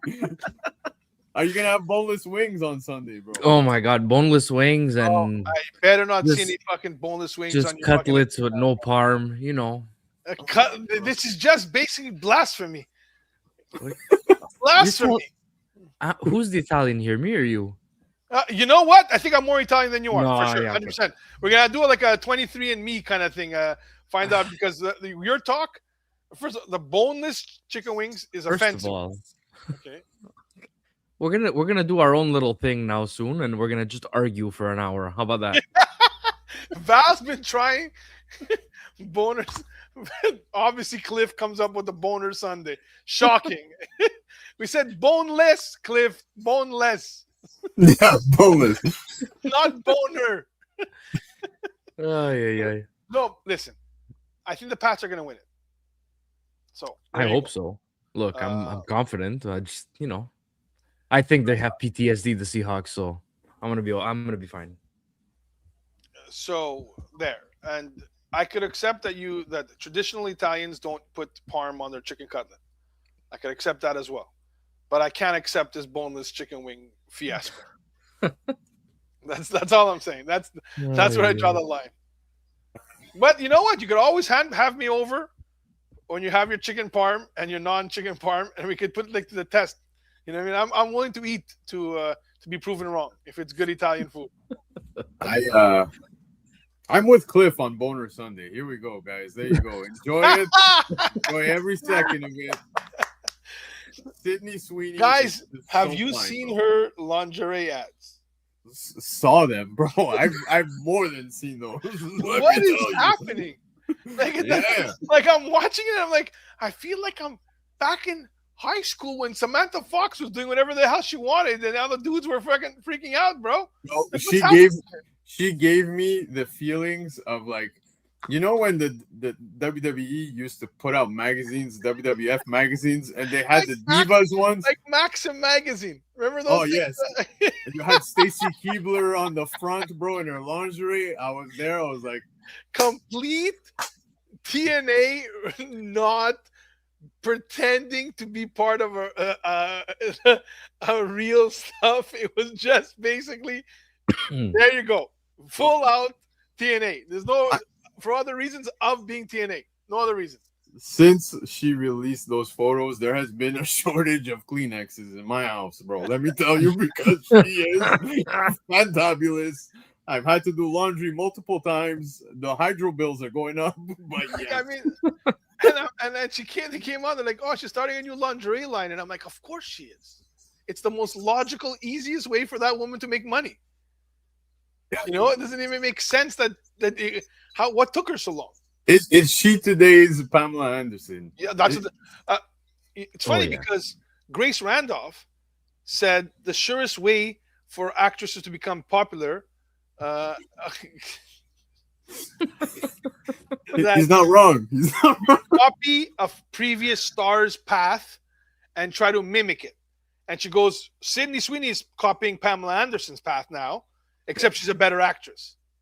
And she has Euphoria under her belt. Yeah. Dude, I don't know about you, but Euphoria season 3, I'm going to be hitting pause a lot, bro. Well, the fact she started, I think, first of all, I never watched the show. So I heard. You will now. That's for But sure. all of a sudden, I'm watching the show. You know, like all of a sudden, you're like, "What do you mean she's starting?" You saw the scenes, right? The trailer. Did I see the scenes? I borderline entered that scene. It's terrible, terrible. You know, but again, full props to her because she clearly knows that what she's doing. That's a businesswoman. So yeah, props. Yeah. Well, I agree with Ozzy, man. Let's hope I'm her Tommy Lee eventually. But yeah, okay, man. I think you're getting too big for your bridges there. Bro, you shoot for the stars, land on the moon, bro. that's the way we do it. You know what? You're right. Yeah, there you go. There you go. That's a smart man. But yeah, no, it's dude, she's amazing. I could talk Sydney Sweeney forever, but thank you guys so much. Like I said, 1,000 subscribers means the world. Don't forget. Of course, tomorrow night, Comic Legion goes live. New comic book day, claim sale, 7 p.m. Eastern time. Go show some love. Chia's going to be there. Lefteros is going to be there. These beautiful hands popping off the books. There's nothing better. You come for the hands, obviously, not for the information that Lefteros provides or the great deals or Chris is putting me in my place with dirty looks from across the room saying, be quiet, and none of that stuff. I'm trying to do good and say you guys do good things. You start talking about your hands, no one's coming, bro. Like no one wants to be. That's all they see. The hands. Nobody. But anyways, guys, it's gonna be a good sale tomorrow, guys.